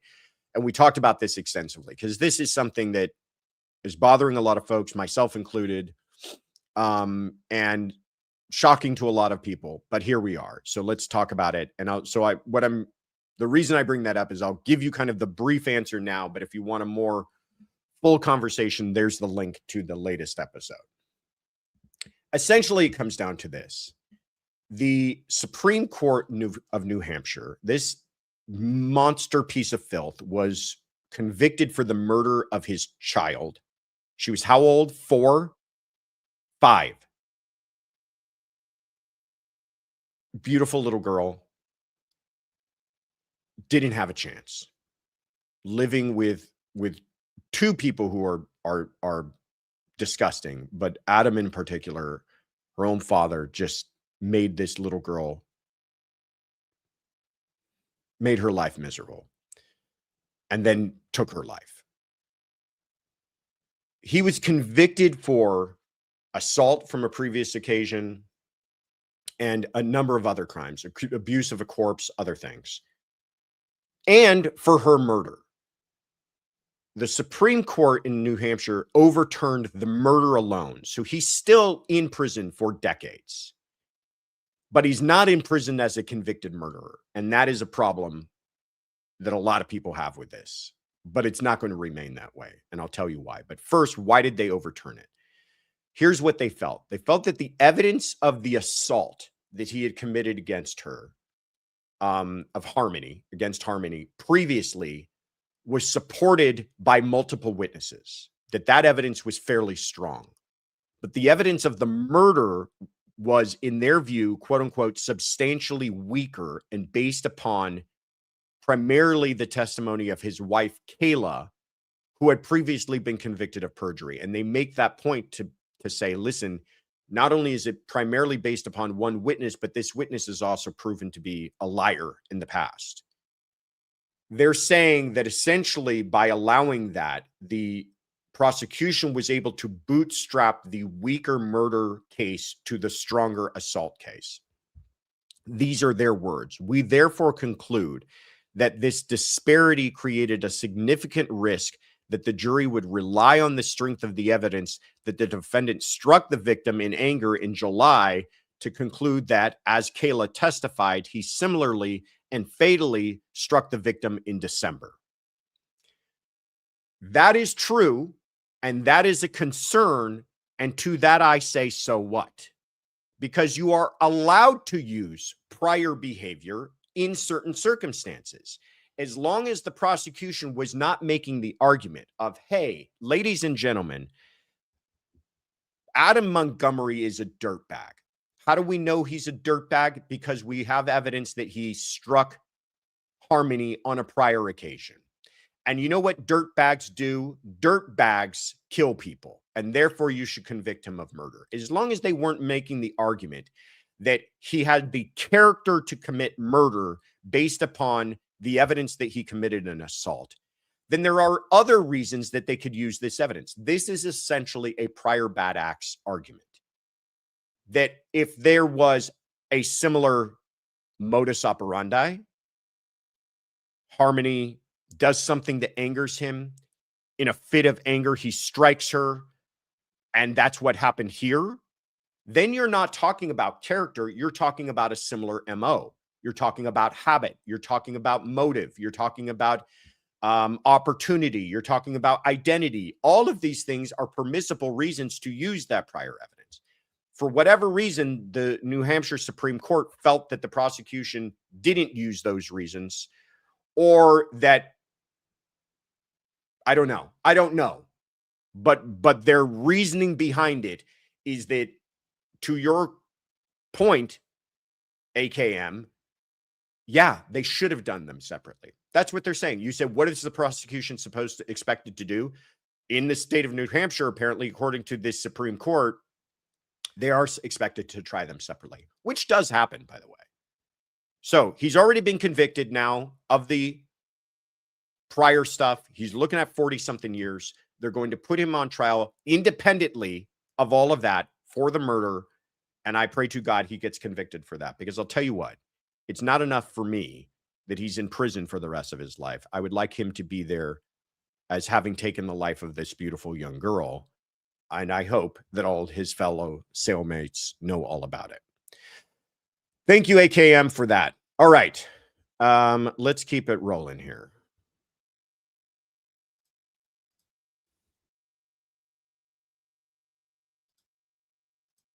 I don't know what it is about platform that doesn't like me this morning. Hi, Josh and CC crew. This is Laura from Charleston, South Carolina. Longtime listener, first time caller. One thing that I have a question about that isn't really court related, but what is the whole juice thing? I hear everyone talking about how juiced they are, and I feel like I've missed the background on where that came from. So just curious. I appreciate it, and I enjoy watching the show, and thank you. Have a good day. Laura from Charleston, South Carolina. First of all, let's put you on the map. Secondly, thank you so much for being a first-time caller. Appreciate that as well. What is Juiced all about? Wouldn't you like to know, Laura? Well, we are happy to tell you. It's one of those things that has taken on a life outside itself, that the origins of it are kind of silly at this point when you think about it. But in all honesty, it started with Vinnie Politan a couple years ago. And we still do these episodes every once in a while where we'll interview other people in the true crime space. And we'll highlight their career and kind of give their backstory, where they're from. Our whole idea behind this was there's all these people that you guys follow, Gisela and Scott and Joel and Vinny and all these people that we're all big fans of. And you hear them talking about cases and true crime and everything else, but you don't know their backstory and where they came from. And we thought, you know what, let's just start interviewing these people. And we have all these episodes. There you are. There's all the past conversations that we have. And we're continuing to add to it, by the way. So there you could find out all about Gisela and Joel and Scott and Vinny in these conversations. Well, while we're interviewing Vinny's such a character, and the guy runs on full max capacity battery fully charged at all times. And in the middle of his interview, he had this to say. My show every night is energizing. It's tough because I finish at 10 o'clock and then I got to go home and go to sleep. Like, how do you do that? Because you're so juiced. You're so juiced in that show. So you can see how long ago this is. That's our old background. I'm not even wearing one of our shirts at the time. And I laughed at it. Kaylin really laughed at it. And I'm going to blame Kaylin for this because she started using it all the time. Like, how are you feeling? Oh, I'm juiced. And we just started saying it. And then it just became a thing. And then we got the juice boxes and everything else. And so I don't even know if Vinny knows this, quite honestly. But we thought it was great. It was a funny moment. And like I said, it took on a life of its own. So now, what does it mean? It just means, I don't know. Are you feeling it? Are you having a good day? Are you in the moment? Are things going well? Are you juiced? I mean, there's no other way to explain it. Are you feeling juiced? Are you feeling juiced? Laura from Charleston, South Carolina. I hope that you are. I hope that everybody's feeling juiced. And now we have our own official juice-o-meter that can calibrate everybody on this whole thing. Kaylin, come on. Put that up. How do I do it? Kaylin, please. 64% juiced. I expect you to be an example to everyone. All right. Enough of that. Let's keep it rolling here.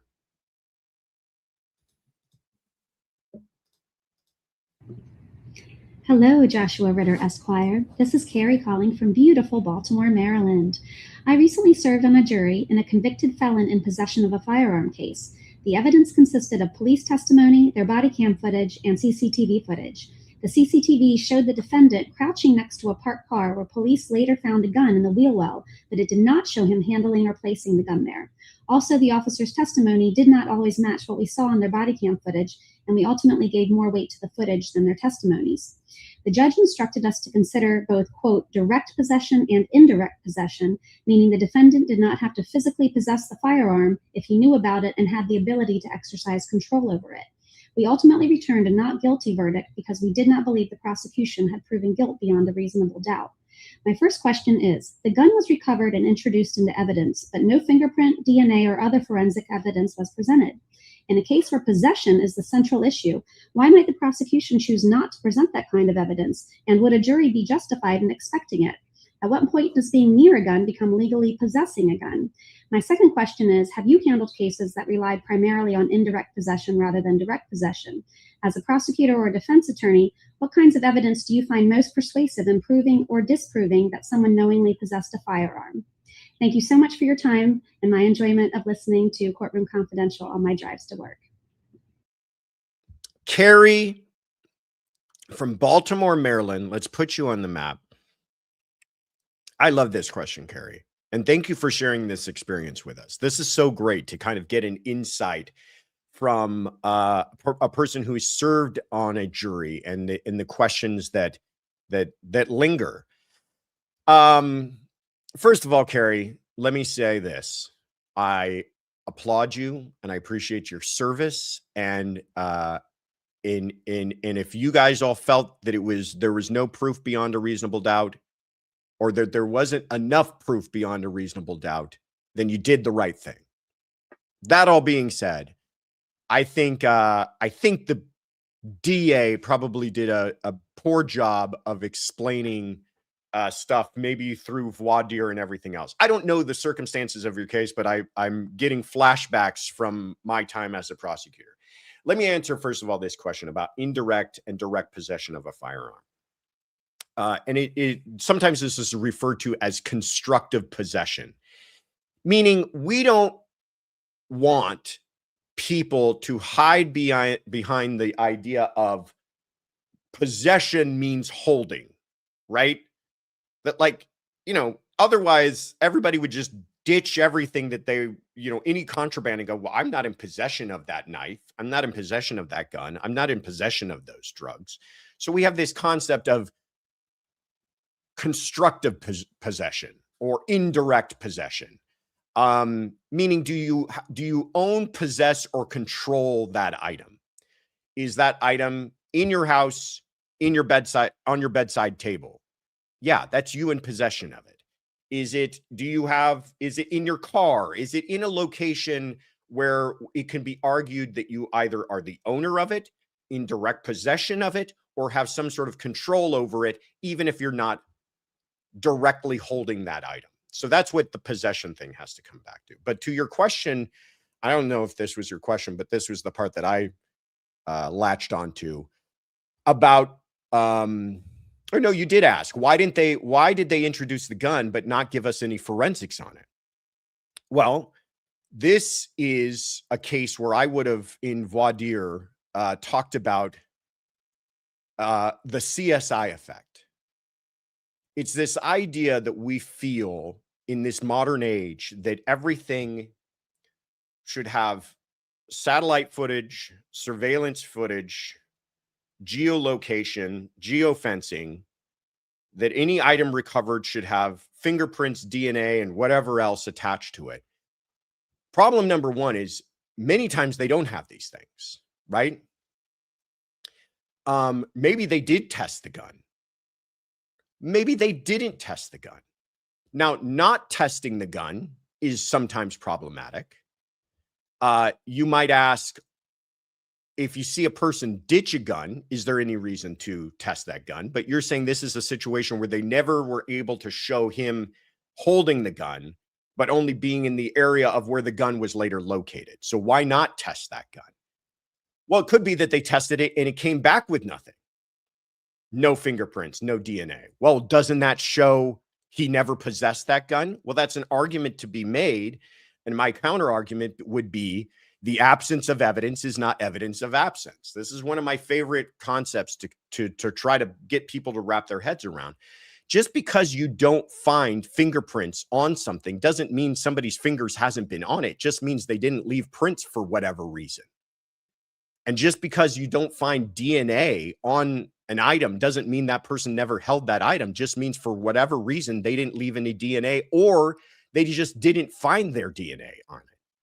Simply not finding evidence does not necessarily mean the opposite. Now, you find fingerprints and you find DNA, then you can make that argument that that shows that a person probably touched that at some point. But to not find it, you cannot draw the opposite conclusion of that means they never possessed that thing, because there's any number of reasons why they wouldn't have possessed it. All of this, I do not bring up my friend Carrie from Baltimore, Maryland, to say that you guys arrived at the wrong conclusion here. I am not saying that at all. I, again, applaud you for serving on a jury and doing your duty. And if they didn't have enough evidence beyond a reasonable doubt, then you absolutely did the right thing. Thank you so much, Carrie, for giving us an opportunity to explore those issues. And I failed to mention, it's time to get the handkerchiefs out, everybody. We are at our final three. Who is bringing us home today?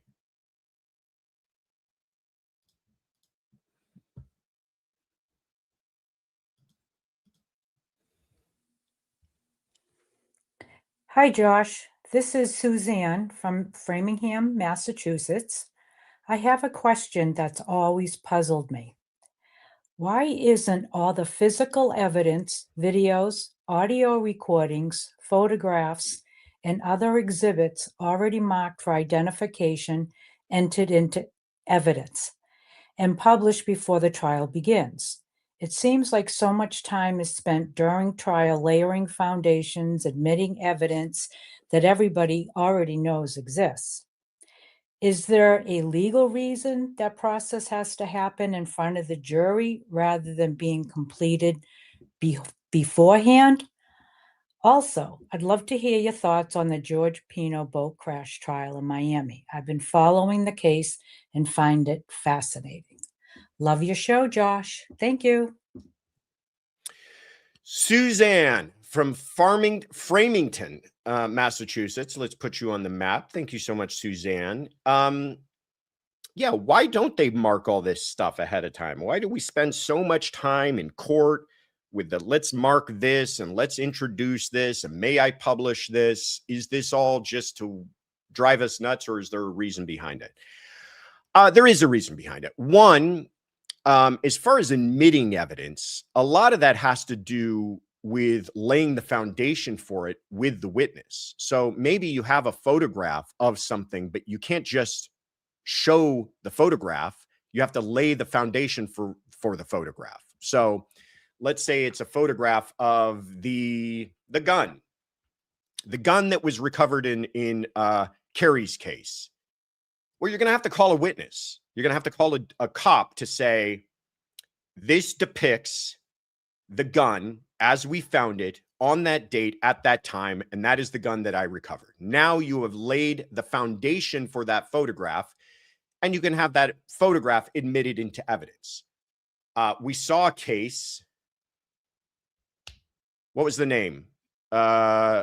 Recently, where there was introduced evidence at closings that hadn't been marked during the trial. I think wasn't it the woman who got pregnant while she was in custody?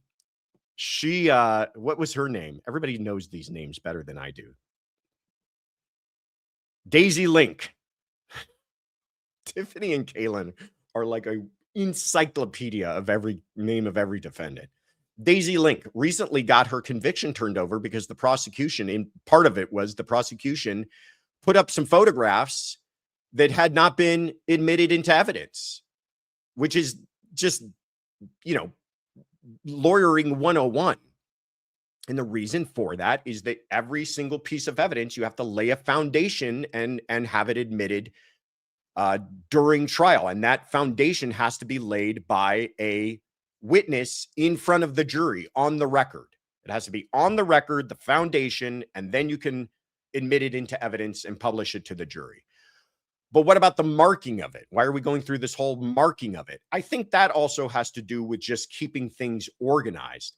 I have had clerks before who want everything pre-marked. So we bring them all of our evidence, all of our photographs, and everything's marked 1 through 100 ahead of time. And you would think this makes it easier, but it makes it far more confusing, in my experience. Because, you know, what do they say about the best laid plans? You may have an idea of how this evidence is all going to come out during trial and what order you're going to call witnesses and what witnesses are going to testify to what, but things move very fluid during trial.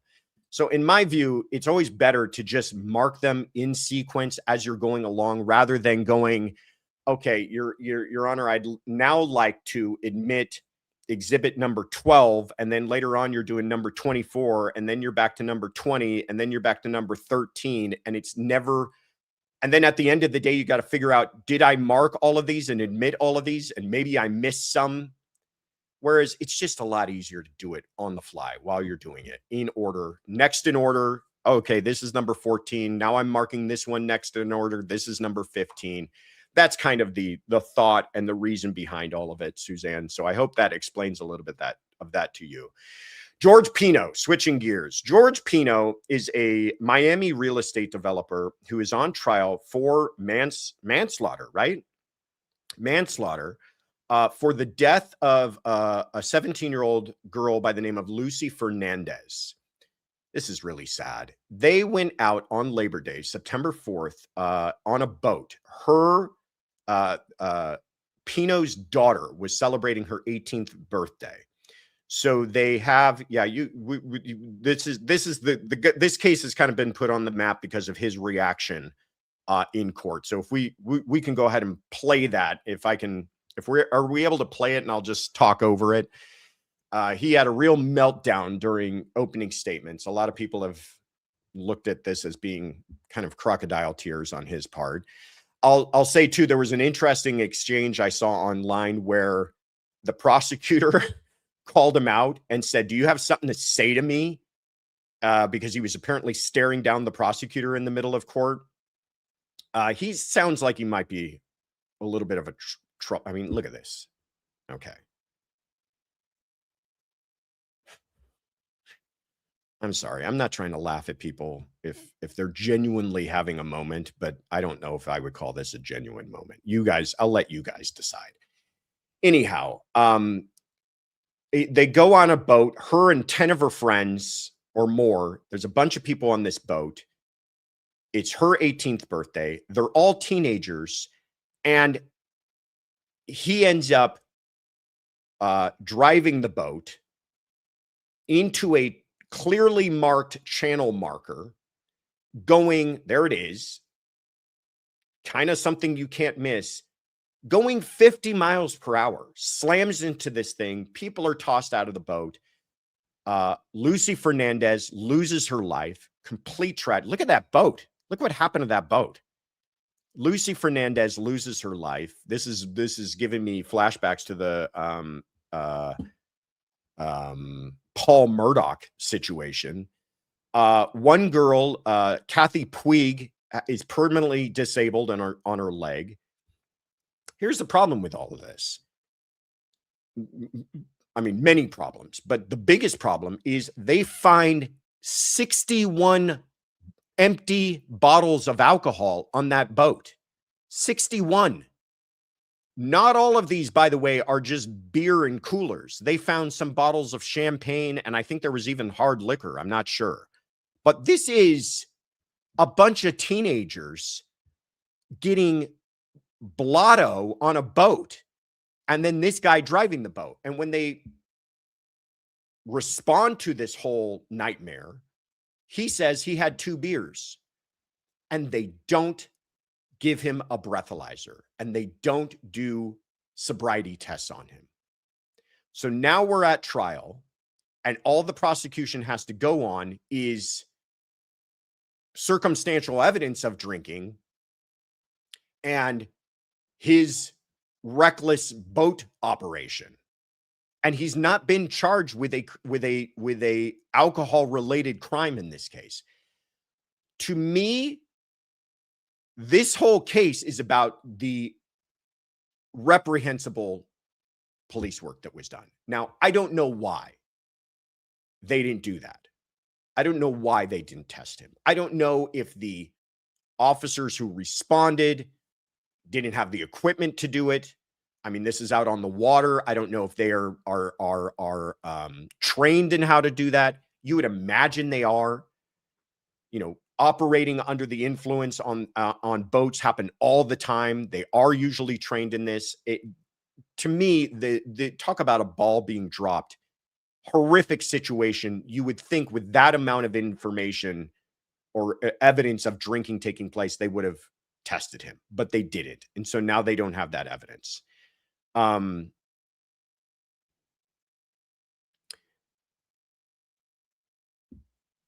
don't, okay. Anyhow, the way things stand right now, the prosecution is just going to have to prove. They don't need to prove he was drinking, first of all, to convict him on this. They need to prove that he was operating that boat recklessly, which I would say, even in spite of the drinking, going 50 miles an hour and hitting a clearly marked channel marker is evidence of that. I think there's also evidence that he was consistently operating that boat far too fast in those waters on prior occasions. But it would have been nice for them to also be able to say that he had a BAC of, whatever at that point. And I just think it's laughable too if he's saying that with all that consumption of alcohol, all he had was 2 beers, which, by the way, is still drinking. Still could cause him to be under the influence. So that's the latest on the Pino case. I know that a lot of you are following that. We'll keep you updated on it. All right. Here we go. Oops. Who's bringing us home today? Happy Sunday Fun Day. Josh, Maz, Tiffany, Courtroom Confidential, and Confidential Grizzlies. This is Court Liquor calling from Spokane, Washington.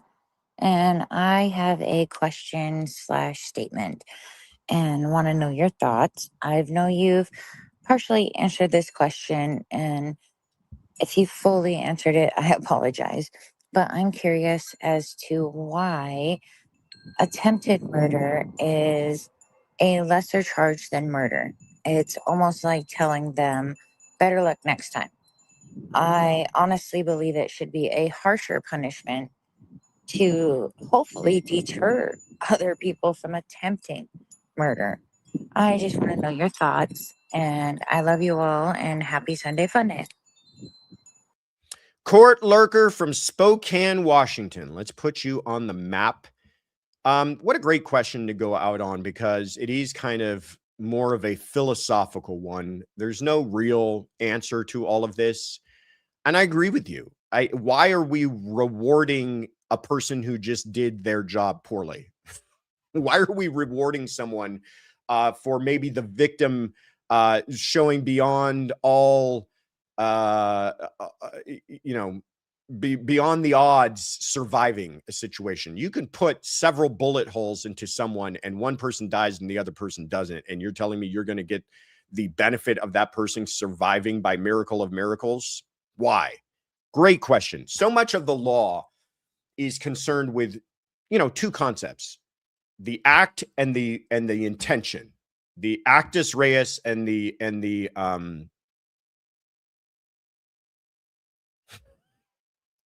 you can tell my brain is fried. The mens rea.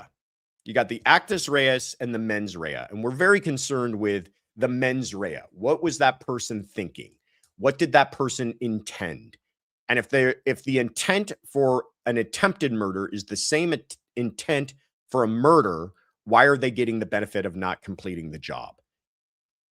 And the answer to that is there's no real good answer other than we do put some weight on the act. And if the act was not that somebody lost their life, then a lot of jurisdictions view that that there should be a lesser punishment for that.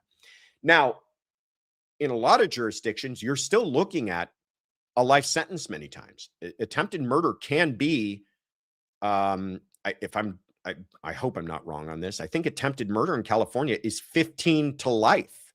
So it's still a life sentence. It's just that you're looking at less time than you would for a first-degree murder before you're eligible for parole. Murder's 25 to life without bells and whistles. So you're looking at 10 more years, or 10 less years, I guess is the way we're looking at it, for not having killed the person before you're eligible for parole. But still a life sentence, in that you can be held in prison for life. So it's not necessarily that you're getting off easy. But I think that, we're trying to do our best, and not all of it's perfect. And I think there's arguments to be made that, hey, this person did not take another person's life, and shouldn't there be some difference there? I don't know. You guys tell me how you feel about the whole thing. I see both of those arguments. And I agree with you that it's the exact same crime, just different results. The exact same criminal intent, the exact same actions, just different results. And why should they benefit just because somebody got lucky, got to the hospital sooner, whatever it is?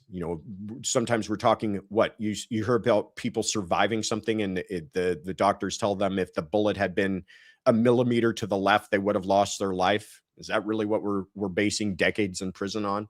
Great question, Court Lurker. Appreciate you for calling in. All right. Let me thank the Crafty RN so much for the super chat, saying, hit that like button. 900 is the goal. Where are we at? Are we close? Okay. Should I do some tap dancing to get us there? We'll see. Everybody, if you haven't hit that like button, now's your chance. Mary Jubinville, thank you so much. They moved Adam Montgomery from New Hampshire to is that a Virginia prison or oh, okay, for his safety. Well, news travels fast. Let me just say that. Roy, thank you so much for the super chat. Says, currently unpacking CrimeCon stuff. I'm drowning in evidence bags because stickers were given out in them. Canton and Massachusetts State PD should attend next year since they couldn't seem to find any during Karen Reed. That's good. I like that. That's clever. Thank you, Eroy. Proud Grizzly, thank you so much for gifting the membership. Appreciate that. All right. Let's get to the website, thecourtroomconfidential.com. First of all, what are you going to find on thecourtroomconfidential.com? You're going to find messages. If you thought these were all great questions, but I have a question that wasn't answered today, well, you can go to thecourtroomconfidential.com and click on leave us a message, and that's how you can ask us a question for next Sunday Fun Day. Membership. Thank you to everyone who gifted a membership today. Congratulations to everybody who received one. If you didn't receive one, don't be discouraged. You can just join yourself by going to thecourtroomconfidential.com and clicking on become a member. And why would you want to do that? Well, we have a lot of benefits to membership here at Courtroom Confidential, including one, a weekly show. Every Thursday is the members only Tea Time with Tiff every Thursday, which is growing in length on a week by week basis. So check that out. It's becoming a quick fan favorite. And this Friday, we have our members only monthly live for June, which is a really fun show because we get a little silly when we talk about, kind of what we're reading, what we're watching, what we're cooking. It's just a little, I don't know, it's fun. I enjoy it. So that is coming up this Friday. It will be right after our weekly roundup. So if you're watching the weekly roundup, don't get anywhere. This is for everybody who's in our classified and above membership tier. So join our membership now so that you can be a part of that members only live this Friday. And then finally, merch is available on the website at thecourtroomconfidential.com. Click on the shop. Why would you want to do that? Well, maybe you want, what is this? Chalky mint. Kaylin, is that what I'm wearing today? Looks like it. Pretty similar. No? She says no. Oh, okay. Well, we've got t-shirts and we've got our summer merch that we just launched. It's our Carefree, Not My Fault Summer from Courtroom Confidential. Blue Lagoon, that's the name. Oh, I like that. We've got t-shirts, we've got cozies, we've got flip-flops, we've got bags. The bag is very, oh, I've got it here. It's big. It's big and it's very good quality. We had been waiting for a while to find a bag that we were happy with, and we're happy with this one. So we've got bags, we've got flip-flops, we've got slides, we've got this t-shirt that I really love. Bunch of fun stuff for summer. Tiffany's been wearing these things nonstop, getting a lot of nice comments on them. Tan lines and timelines, bath towel, or not bath towel, beach towel. Alibis melt in the heat, beach towel. And this is also one of my favorites. It's a Not My Fault car magnet. Keep those in your car for in case you get into a fender bender. Just slap one of those on there. All right. What did you miss? Thank you so much, Stacy, with an E for the super sticker. Well, on Friday, thank you so much, Sky Goddess, for the Get Juice, Josh, for the super sticker. Friday, we had our weekly, no, pardon me. Yesterday, we had our weekly, well, Friday, we had the weekly rap sheet. Yeah, let's go in order here. That is over on Fox Nation. If you're a member, please check it out. If you're not a member, please think about subscribing. That's a show I do alongside my co-host Paul Morrow and Donna Rotuno. We talked about the Karmelo Anthony case and the Tyler Robinson case. So that's up on the channel Fox Nation right now for you to stream. Then back on our channel, Courtroom Confidential, yesterday, we did the weekly roundup where we got into the Tyler Robinson case and the Adam Montgomery and the latest on the Lynette Hooker case and Lindsay Clancy and our newest series, our Hero of the Week, which was a lot of fun. So please check that out. Then stay tuned. Tomorrow, Monday, live at 5 p.m. Pacific, 8 p.m. Eastern, we have our Monday Night Live or Monday Night Special, pardon me, with special guest Matt Murphy. He's always a big favorite with everybody. So we'll be doing that tomorrow night. Wednesday. Okay, here's the situation. We are not sure how much of the sentencing of Rex Heuermann they are going to show. Last time they showed some stuff in court, but not entirely all the testimony. Whatever they're showing in court, we will be streaming for you, including the post-sentencing press conference. So that's what we're calling it, is the press conference for the sentencing of Rex Heuermann. Whatever they've got available, we're going to stream it for you on Wednesday. Time to be determined, but that will be on our sister channel, Courtroom Confidential Live Trials. So go subscribe to that if you haven't already. Then Wednesday night, back here on the big channel, we will be live at 5 p.m. Pacific, 8 p.m. Eastern. And we're working on some guests to kind of bring you some coverage on that sentencing and other stuff that's in the news that day. And then Friday, like I mentioned before, back with the weekly roundup and with our June members only live. Join the membership program if you haven't already so that you can be there in time for that. Nate Dogg says, I need to order some merch. I got my Law Nerd t-shirt a couple days ago. You do need to order some merch, and we've got it. We've got you covered, my friend. Michelle B, thank you so much, says Matt Murphy. Thank you, Josh and Tiff. Yeah, everybody loves Matt. I love Matt. He's always got some great insights on these cases. All right. That's all I got for all of you. If I'm missing anything, speak now, forever hold your peace. I want to give a big shout out and thank you to Afton, Sonia, Kathy, Therapist You Know, and Best Nancy for being the best mod squad on YouTube. 11 more likes.